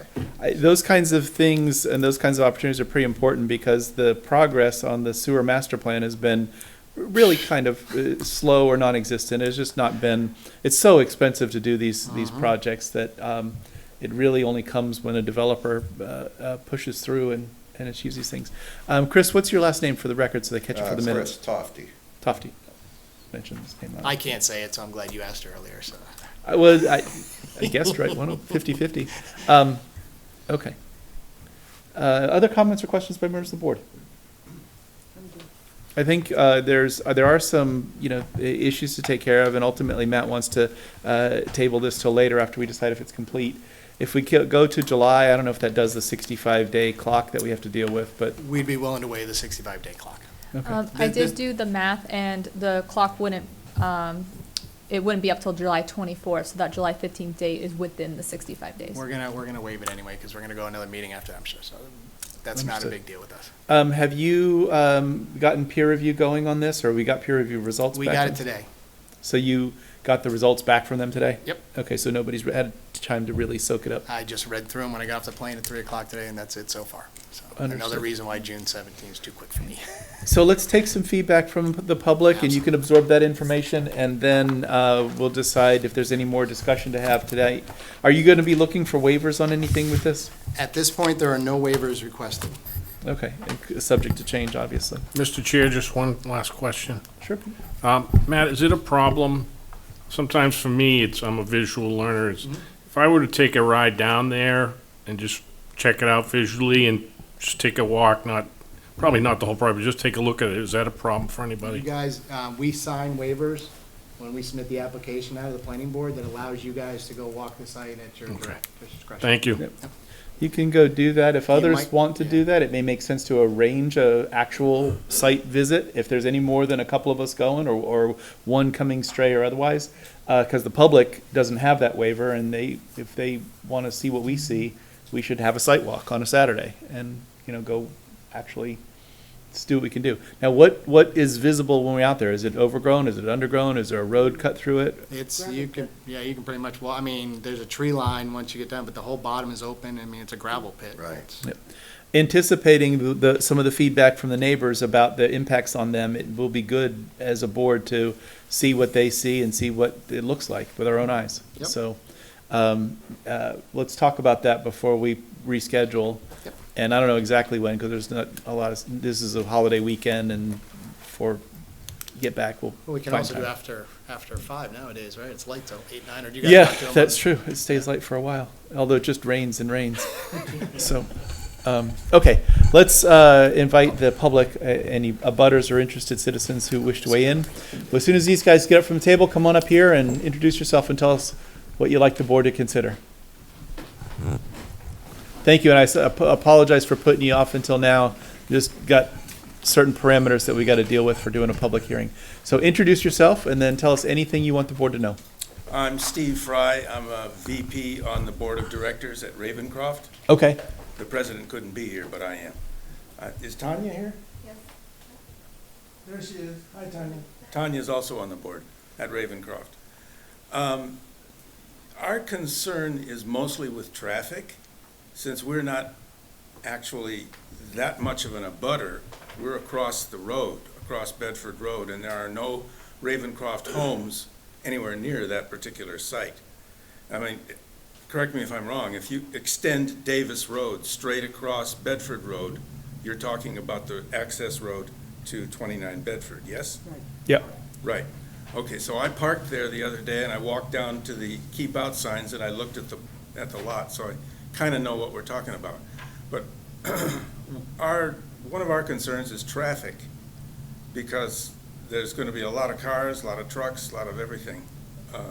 And will you consider putting some sort of an extra lane on Bedford Road, like a left turn lane or something like that, so that people wouldn't be blocking Bedford Road trying to get in and out of 29 Bedford Road? So here's the approach, and the answer is sort of, it depends. Part of their review will be on some level either a minor or a significant traffic study that they got to give to the board, which tells us what they think their traffic will look like, peak hours, when they're the busiest and all that. And so they have some consultant and it gets peer reviewed by our guys. Based on the results of that, there would be a discussion about anything that needed to happen if those results suggested a need for it. That would be great. Appreciate that very much. Yeah, we would like some sort of a traffic review. That's basically our only real concern at Ravencroft. Sounds good. I don't know with this size and number of units, whether it's a minor traffic study or the ordinary. I'm not sure. I have to take a look at the file. I don't know what they submitted. Okay. Yeah. It's a minor traffic study. So it's some of these traffic studies for something like the outlet mall is 300 pages of Yeah, data. right, sure. Just not that, but it'll be a relatively minor, but it will indicate what they expect to be the number of peak hour trips on whatever time of the day will be. Usually for over 55, I think the Saturday mornings end up being their peak hour, rather than Monday mornings or those sorts of things, even though, like we pointed to, lots of working age folks who could live there. It's just the way that works out with over 55 housing is has its own time schedule. Right. Okay. That's all I had. Thank you. Thank you for coming forward. Is there any other abutters or citizens who wish to weigh in? Please come forward.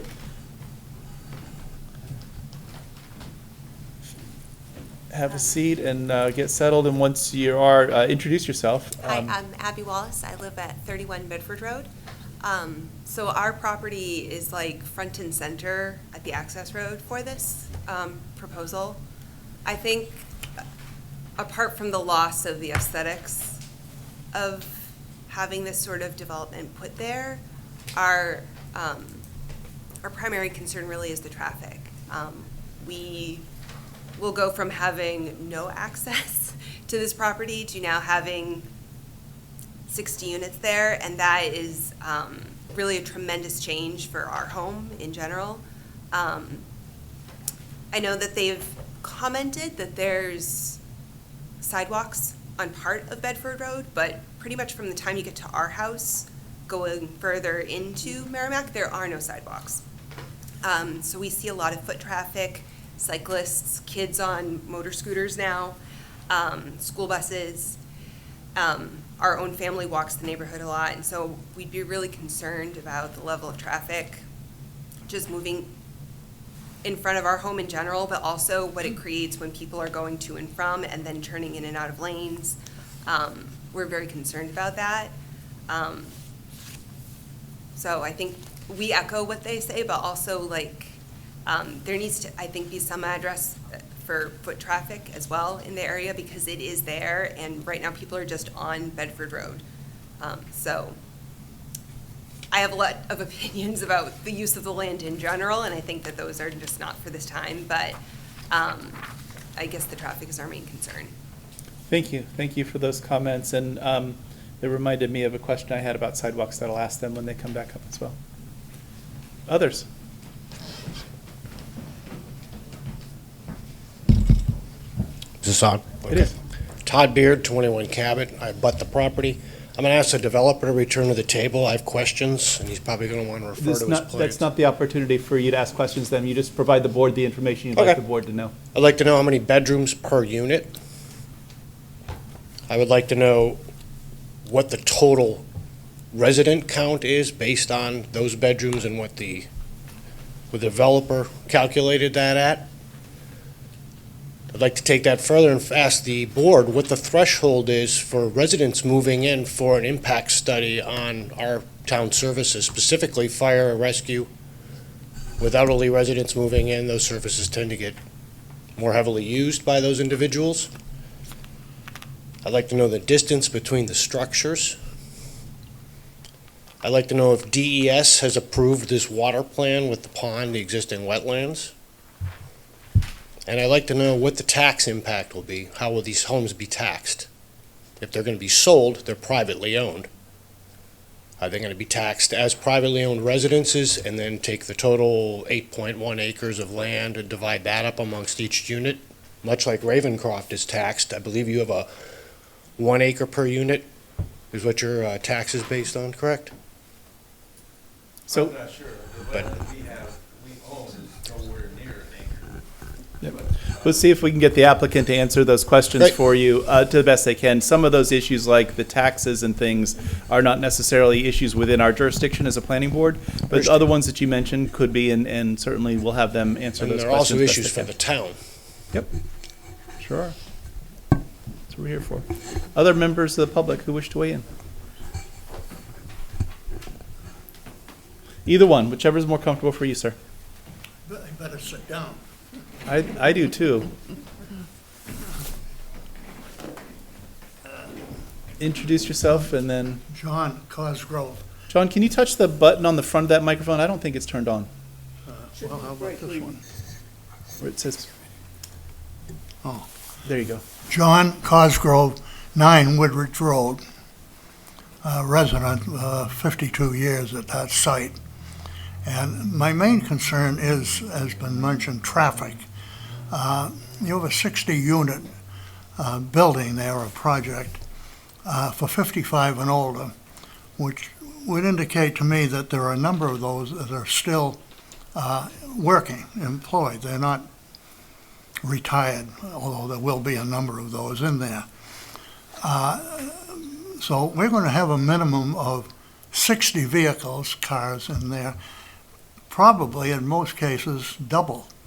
So let's say a minimum of 90 cars in that one section with a single outlet, inlet, whatever you want to call it. In the course of a day, the traffic going out of there is going to be unbelievable, particularly in the rush hour time, the morning, the evening coming back. Emptying out into Bedford Road, which has Davis coming in from the other side. And the other problem is, within about a 500-foot area, you have 3 traffic lights. One down at the DW and one on either side of the turnpike.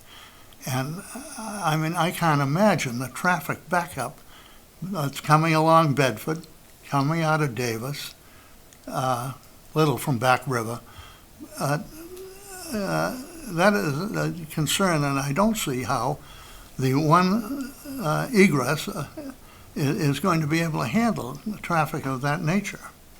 And I think it's a major consideration, one that it's like the elephant in the room that everybody was ignoring, maybe to be taken up later, but it just didn't come up in any degree in this meeting here.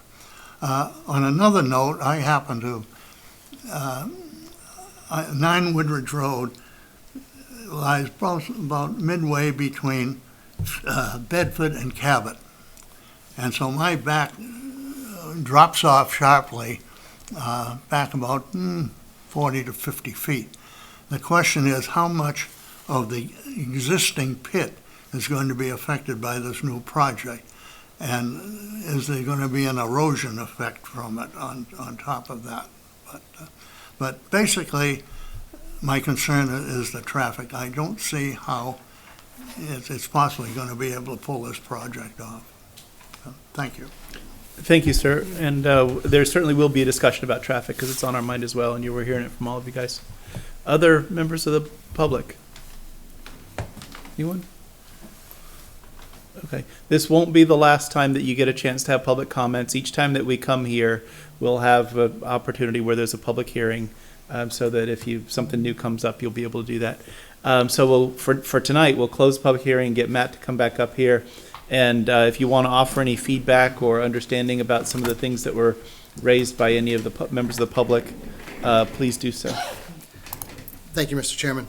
A couple things I would just offer up there. There was a project that just got completed behind the diner that I said, Overlook Estates, I believe it's called. Casey, is that correct? And that has more than 60 units, if I believe, as well. Right around. I'll get the exact number. But if people would like to see, because they're not going to believe what I say about traffic, I understand that. It's going to look like 60 units. But those go up there. That discharge is on Chamberlain Drive, which is that one road on 406 DW Highway. There's never a car sitting there when you see. So, I mean, and I know they're not going to, but if you want to spend a Saturday or Monday or Tuesday or whatever, see what volume comes out of these. It's not what you think for traffic. This is why I really felt that this fit into this area here, because it is so minimal of traffic. You're going to be walking these streets, actually. I mean, this is where you're going to walk your dog. This is where you're going to walk your kids. There's just not a lot that goes on in this stuff like that. So again, this is in town. You can go look at it. It's right behind the diner. It's brand new. It's one of the abutters asked, these are all have to be as a requirement of the town. They can only be 2 bedrooms. That is a specific requirement of the town of Merrimack. That is to keep them as 55 and over, age restricted, all that kind of stuff that's there. So they are 2 bedrooms with that. I didn't understand what the resident count meant. Like how many people, if you put 2 people in each bedroom, 4 people could be in an apartment conceivably. I don't think that there's a limit, but if there is, it's not a planning board question. Right, okay. I mean, typically right now, we go with numbers when we do our sewer calcs and stuff like that. It's 1.36 people per unit, and that's how we do flows for different things that we're looking at. And those change on yearly basis when we see. But if that's what you're talking about, you probably see somewhere around the 1.36 people per unit. You know, there's going to be some people that's single. There's going to be some people that double. There could be 1 or 2 that has somebody staying with them occasionally for a short period of time, but that's about, that's allowed under the laws. I can't change that. That's, if somebody's kid has an accident or that, they're allowed to kind of live with them on that. I saw Nelson had a question, and then I wanted to let you finish that discussion as well. Okay. Okay, the question I had was, has escaped me. What did you say? Oh, I know. I wanted to know where that site was you were trying to send us to look at. Right behind the Merrimack Diner? Right behind DW Diner up on East Chamberlain Road, or West? East Chamberlain. East Chamberlain, I know where that is. On the right side, we just finished that. It was done by the Red Oak people. Go up East Chamberlain and you'll find everything on the right when you go up East Chamberlain is a new. You're right. Yeah, that one there. That one. That's the, okay. That's age restricted. It's closest. It's brand new. Okay. I don't remember how many units, but I thought it was closer to 100. I believe it's closer to 100 as well. So I'm going to check next time because we did it. I'll have the answer. Thank you. That was my question. I didn't hear him the first time when he was speaking. Yeah. There are some other developments around where they're not. Well, some of them are over 55, but some of them are not, but they do access off of one access point. And like Gilbert Crossing is one where there's probably now over 300 units back in there, and I obviously only see it a couple of times a day when I pass by it.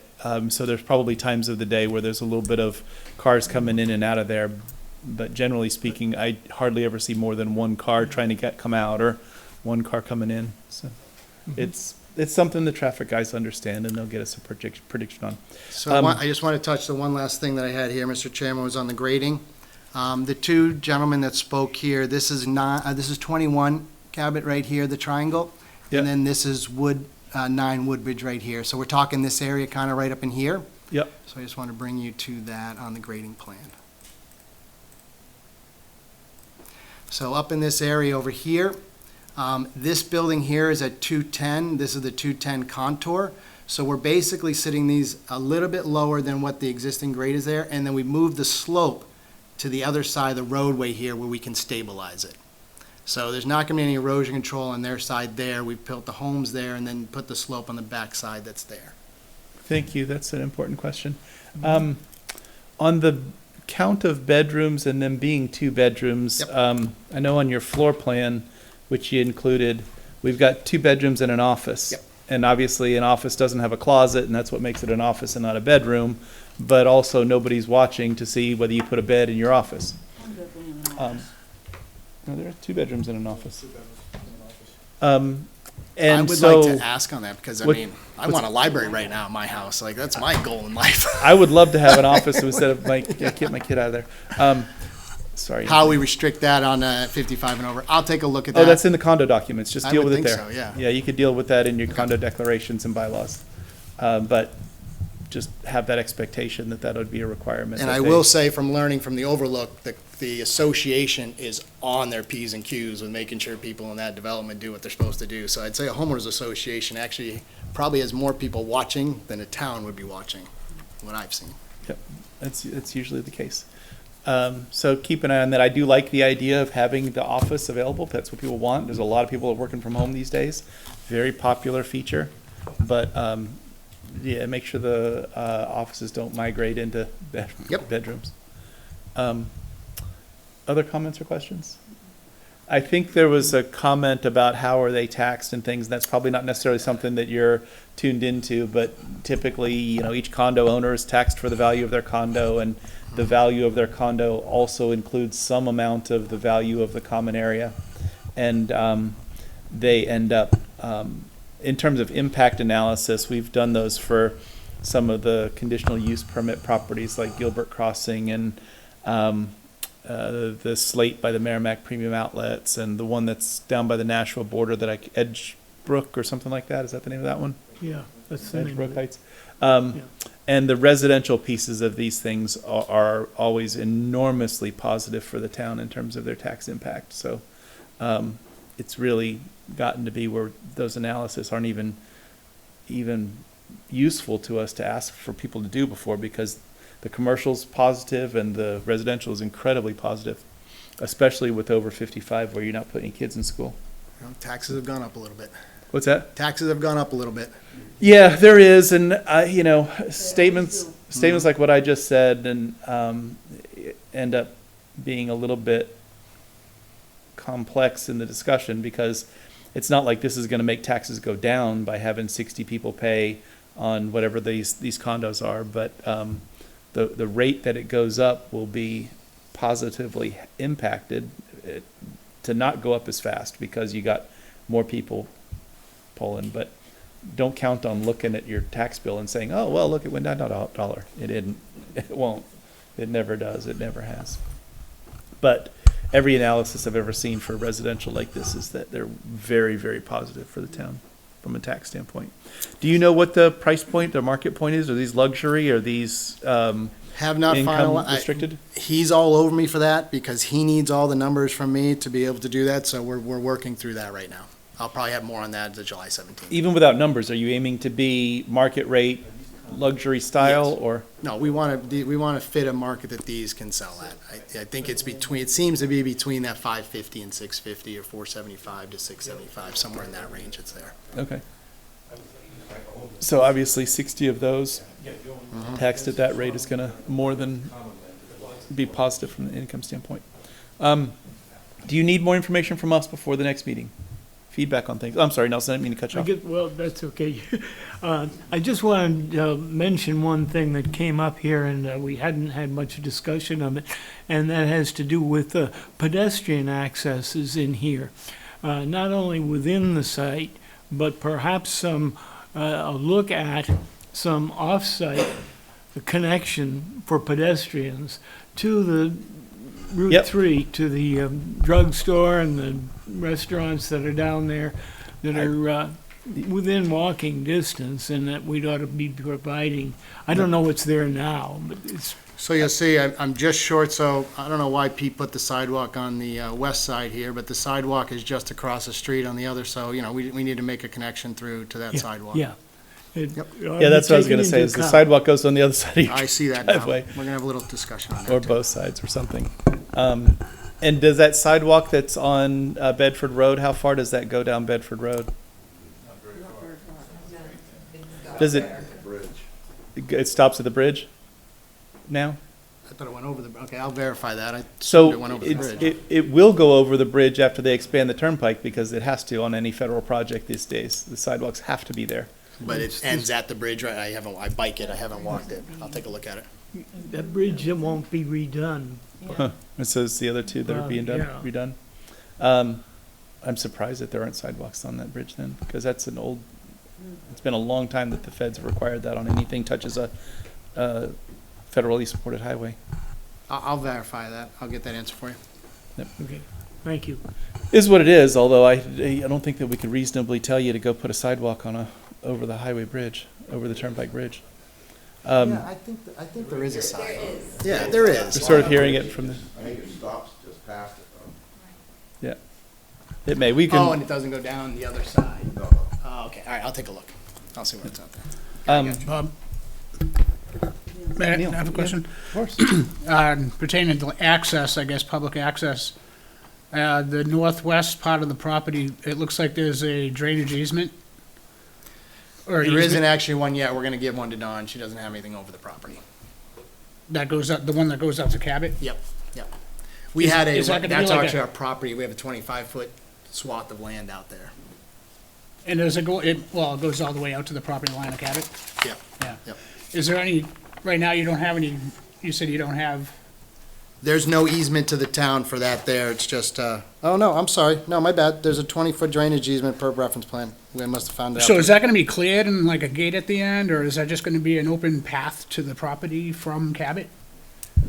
That's just gonna be the DPW's access for them to maintain their drainage. So if they, I mean, there shouldn't be, it should be cleared probably now with that pipe that's in there. It's probably overgrown on it, I guess. But DPW can do whatever that's theirs. Okay. Yeah, we're not touching anything from You're that. not- We're just, from the outlet down, we're giving them a better outlet. Okay. Hard to tell with the Google Maps, but it looks like that sidewalk goes all the way to DW Highway, I'm gonna check. all the way, and then turns down DW Highway to get to To Axles the and all ice, that. yeah. The only thing I might inject, what's pretty unique is this project. is- Gotta be by a microphone for us to, the folks taking the minutes can't hear you. We can hear you just fine. Okay.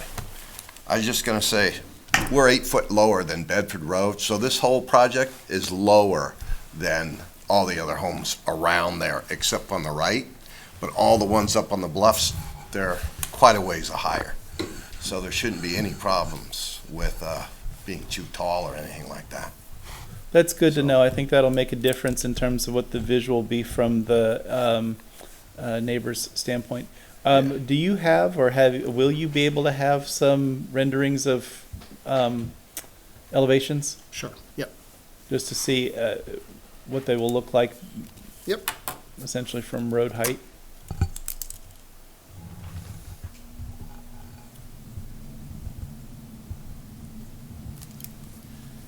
Other than out towards your entrance, I saw that there's some sidewalks pretty well around that middle island.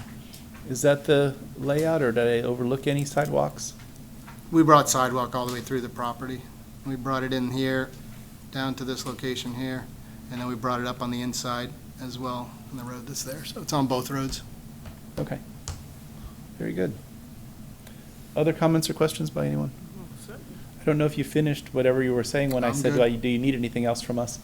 Acceptance, and I don't know if you said we were gonna talk about maybe a site visit or not. Excellent point. So, board members, we can take up the question of whether the application's complete, and we can accept it for review.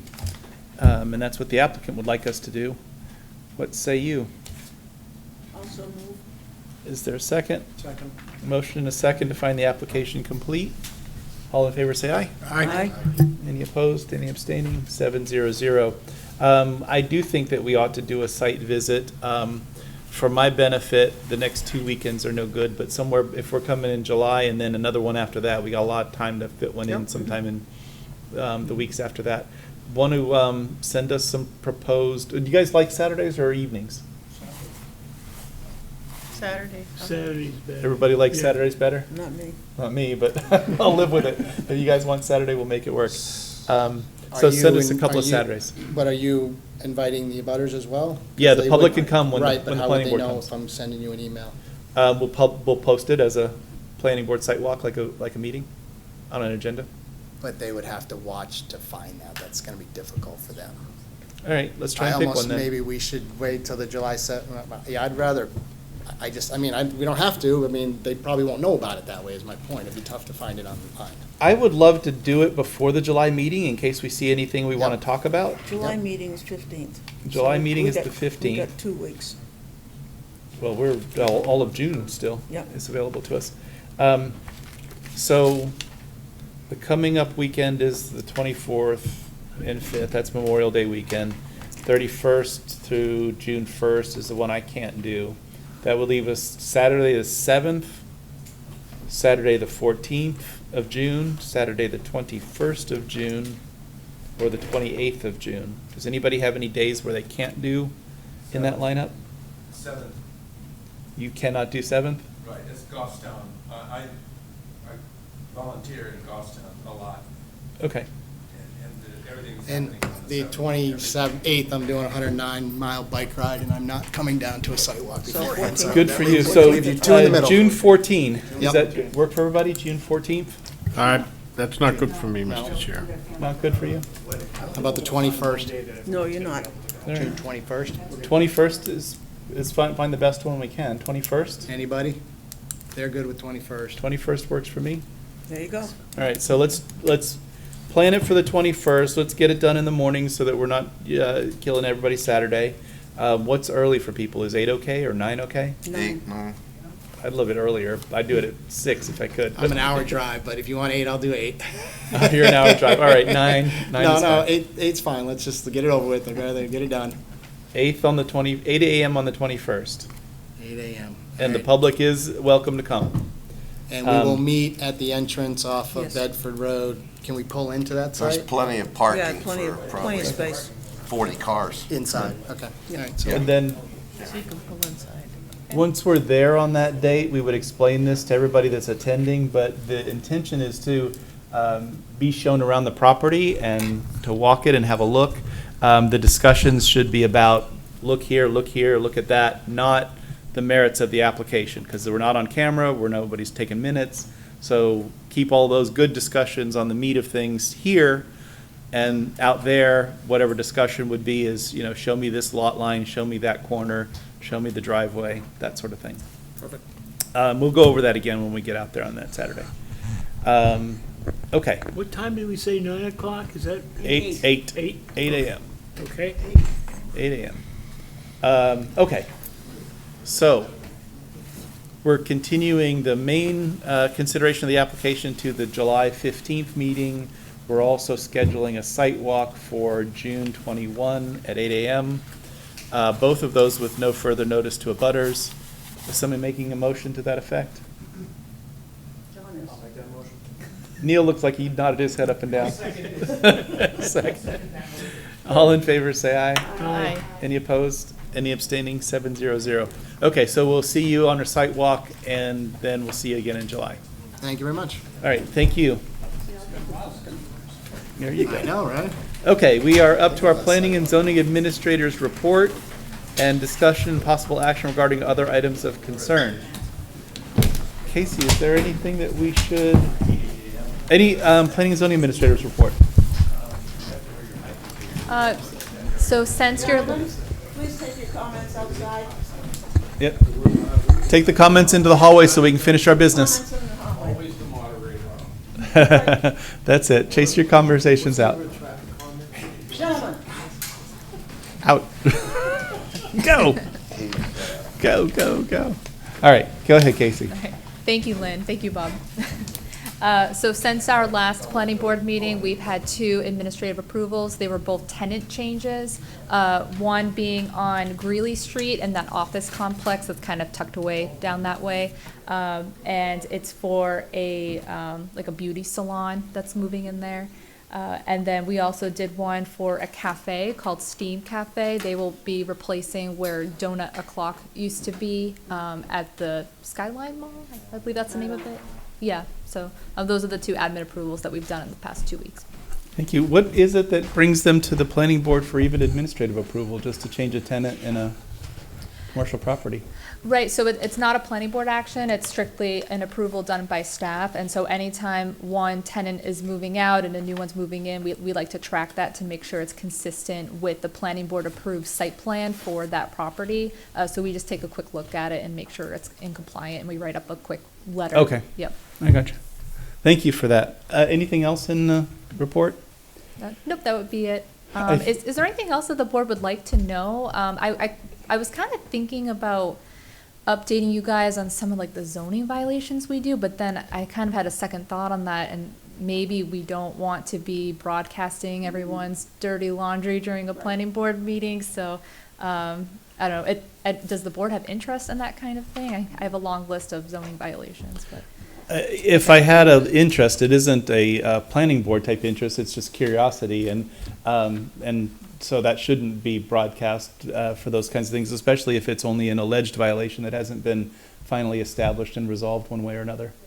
And so that's, I mean, I guess the police department publishes their arrests, but it's a little different.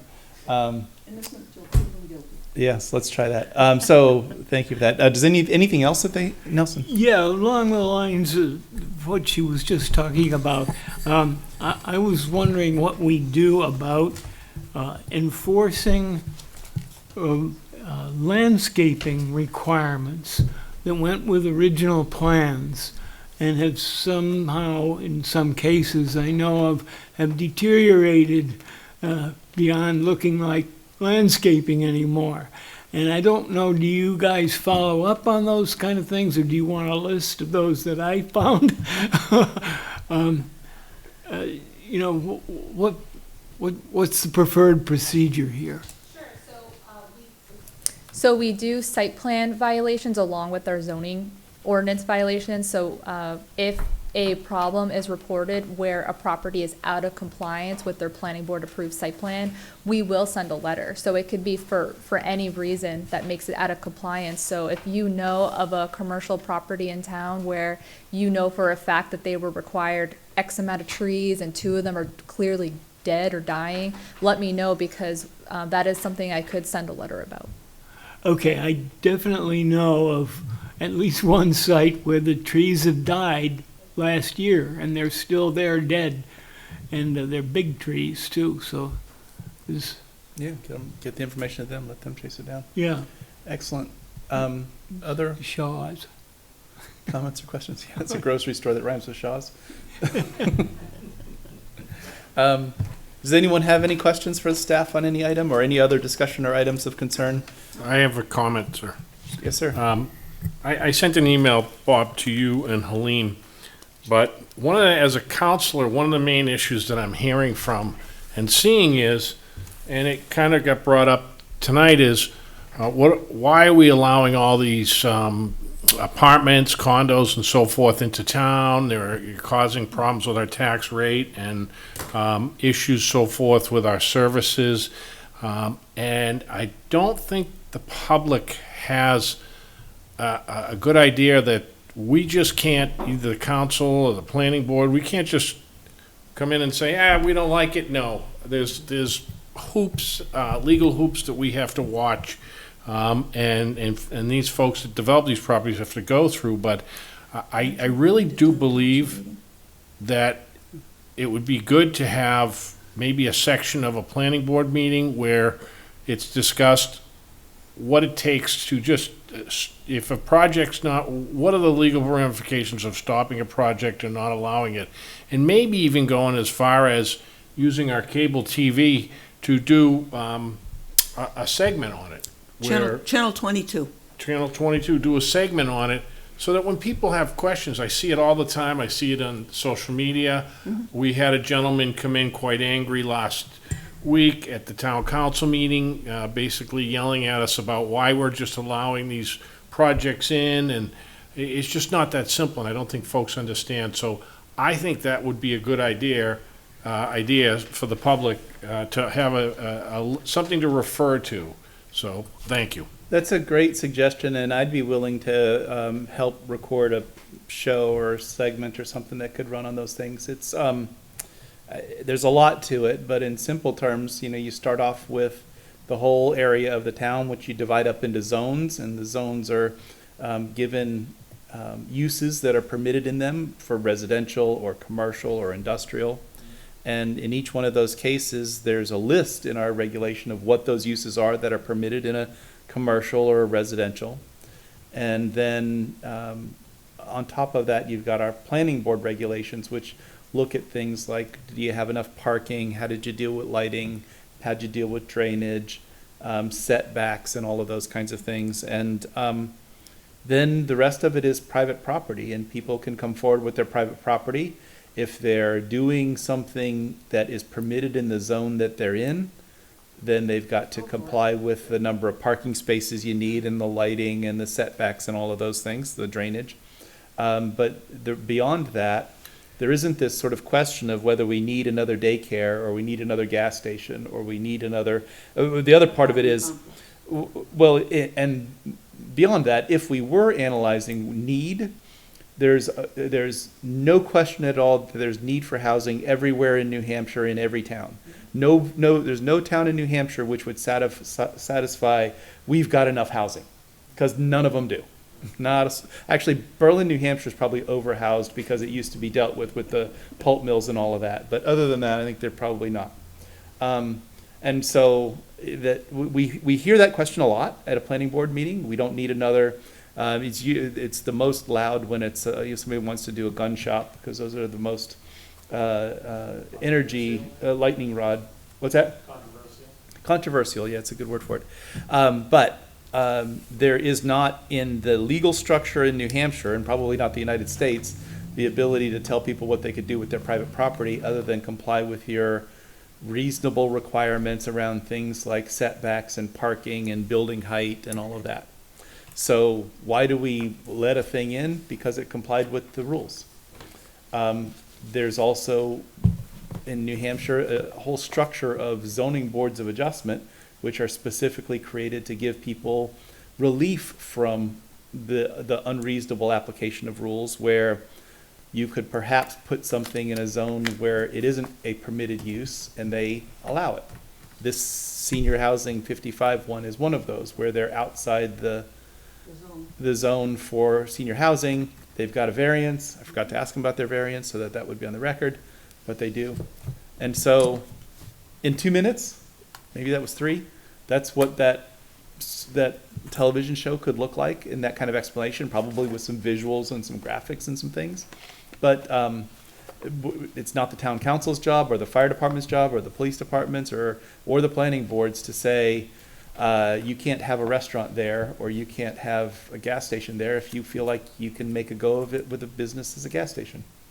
We had and I won't identify the property, but we had an apartment complex come into town, and there was a lot of concern from the residents about traffic in this particular area. And it came to the council. So we sat down with lawyers, the town lawyers, and said, okay, what is it? Can we stop this project? And they basically told us, look, you have to have some severe safety issue. And if you don't, they said, look, we can fight this. You can fight it, and it'll cost about $100,000, and you'll lose in the end. You'll delay the project maybe a year, but you'll lose in the end, and you'll spend $100,000. And in a nutshell, that's what the council faced. So, yeah, that'd be great if we could kind of move forward on a project like that. And thank you for your 3-minute expertise on that. If they fail to meet some planning board requirement, then you can absolutely vote no. No question at all. If they don't meet the requirements, they don't meet the setbacks, they don't have enough parking, they're too tall, it's not a use permitted in this zone, or any of the things that we talk about from the technical aspects. If we're not satisfied that they meet those requirements, then you can vote no, and it'll hold up. Separate from this, some years ago. What's that? Except for the ZBA. They'll go to the ZBA. Yeah. So if they get relief from somewhere else, then they've got their relief. Nashua had their planning board turn down an asphalt plant about 10 blocks from downtown. And then they retained my firm to defend their planning board decision, and it was easy to defend because asphalt plants don't belong in downtown. And, you know, they succeeded. But those are the exceptions where it's so obvious that this thing doesn't belong here. And it doesn't meet the regulations, and the planning board's decision was right. But if. Didn't Bedford get hot water or they stopped a workforce housing project? Yeah, workforce housing projects are particularly hard to just stop for no reason. Yeah. They've got a lot of tailwind built in behind workforce housing. Probably agriculture has got the most tailwinds behind it. You can't do much to stop agricultural uses anywhere. But anyway, side discussion. Great suggestion. We ought to actually put it on the calendar so it just doesn't be one of those ideas that never actually materializes. So, separate item on the items of concern. This coming Thursday night, day after tomorrow, is the planning board's visit with town council. So I'll be there giving them a report on what we've got going on, a couple of vacancies, what we've seen in the last year, who our new members are. I think Halim is going to try to come too as our vice chair. You're certainly welcome to come, but you don't have to. And typically other members haven't, but you certainly can. And we'll go out for a beer afterwards or something. It's also a chance where they always ask us, do we need anything from them? And I sometimes have things on my mind, sometimes I don't, but it's better to hear from you guys because it's not me to decide. There's no dictatorship here. So if you guys think there's something that the planning board could use, and I'm sure there'll be some discussion about how the defeat of the budget is causing the master plan to get delayed, but I don't think the council can do much about that. I don't think they liked it any more than we do. But it is what it is. So is there anything on your mind that you would like to be included in the message to the town council? Not off the top of my head. If you think of anything, don't email the whole board because boards don't communicate by email as a group, but you can email me or you can email Robert and he'll get the message to me for that. And if you want to come out on Thursday, certainly always love to have cheering section. And if not, I get it. It's Thursday. All right, we've got a set of minutes from May 6th to consider. Well, just before we do that, I want to kind of just to go on with what Pete said. Something I get asked a lot from people is, something I get asked a lot from the public is why does the planning board approve a project and then not, if the developer tries to change the project, what do we do to make them follow it? And that's something that we may want to also address with that. Yeah, that's a great point. People will frequently say, why do we let them change their plan or various variations on that question? And, the end result of that is that an applicant isn't obligated to build anything. If they build it, they've got to follow the plan that they got approved. If they choose not to build anything, then they don't have to build anything. If they choose to come with a new plan and throw out the old one, then we look at a new plan as a new plan. But they're free to change their mind or change their plan or sell their property or do anything that they want. Once they put a shovel in the ground and start building, they got to follow the plan. That's what's approved. But yeah, you're absolutely right. That question comes up a lot with, they came here and, next thing you know, they're changing their plans, and as if that's a sin, and it's not. There's no sin involved in changing your plans. No moral one, no legal one. Good comment. And people ask me, you reminded me of plans we approved and then they don't get built. That's okay. Things don't happen. Well, I know it's okay with you and I, but people don't understand that. Well, why did you approve it? Well, because they have a right to get the approval, but They changed their mind. Yeah. they changed their mind. This warehouse on They're Pennachuck Brook, get it all the time. The warehouse that's north of St. Gobain, where the sign's up for, build it here, that's been approved for probably longer than I've been the chair of the planning board. I don't think I was the chair when that got approved. Where is this, north of? Right, north of St. Cobain driveway, like on their St. Cobain property, but just north of the driveway. Yeah, that was approved when Flatley built the apartments. That was approved at the same time. Yeah, he got the approval, I think, for that, yeah. I would have been recused at that point because not St. Cobain, Flatley, a long time ago, we used to go to our firm for tax abatement stuff. Haven't in a while, so that conflict doesn't exist anymore. But yeah, that's right. People will say, you know, and then they'll convey that as a promise, like so and so promised to build a such and such. I'm like, they didn't. Well, they did all the site work for the warehouse south of Harris Pond Plaza, and it's been shut down for over a year. Yeah, it's just a pile of gravel. Yeah. Sometimes when we think about phased projects, you want to know where are the stopping points to make sure that there isn't incomplete drainage structures or a new hazard that's created, or they build all of the sellable parts of the condo but none of the amenities or something like that. And so those kinds of things do come to our attention, so that, again, when they build it, they got to follow the whole plan. But sometimes with a phased project, they do it at different times, and we've got to make sure we're asking the right questions for when is that going to happen. And the markets change, the market changes, they have a client and all of a sudden they don't have a client. Yeah. I mean, those flex space ones that are in front of the old, where St. Cobain's building used to be, where one of them is built with 2 tenants in it and the other 2 have their foundations. I have no idea why they're struggling so hard to find occupants for those, but they've got 2 and they've been working at it for more than a year. I don't know when it would make sense to build those other 2, but if they had 2 more empty buildings sitting there, what would that be doing? They haven't filled up the building they got, yeah. Yeah. The big warehouse next to Campus Inn's empty. Yeah. That's been built for over a year. Yeah. That's what we were talking about earlier, yeah. Yep. And those buildings will eventually get full, but who knows when? Markets are markets. Okay. Minutes of May 6th. I move to approve as distributed. There's one strange error on here. It shows a person present that, Tom Thornton. I don't even know who that is. Tom Thornton? Where are you? Where are you seeing? Tom is the council alternate.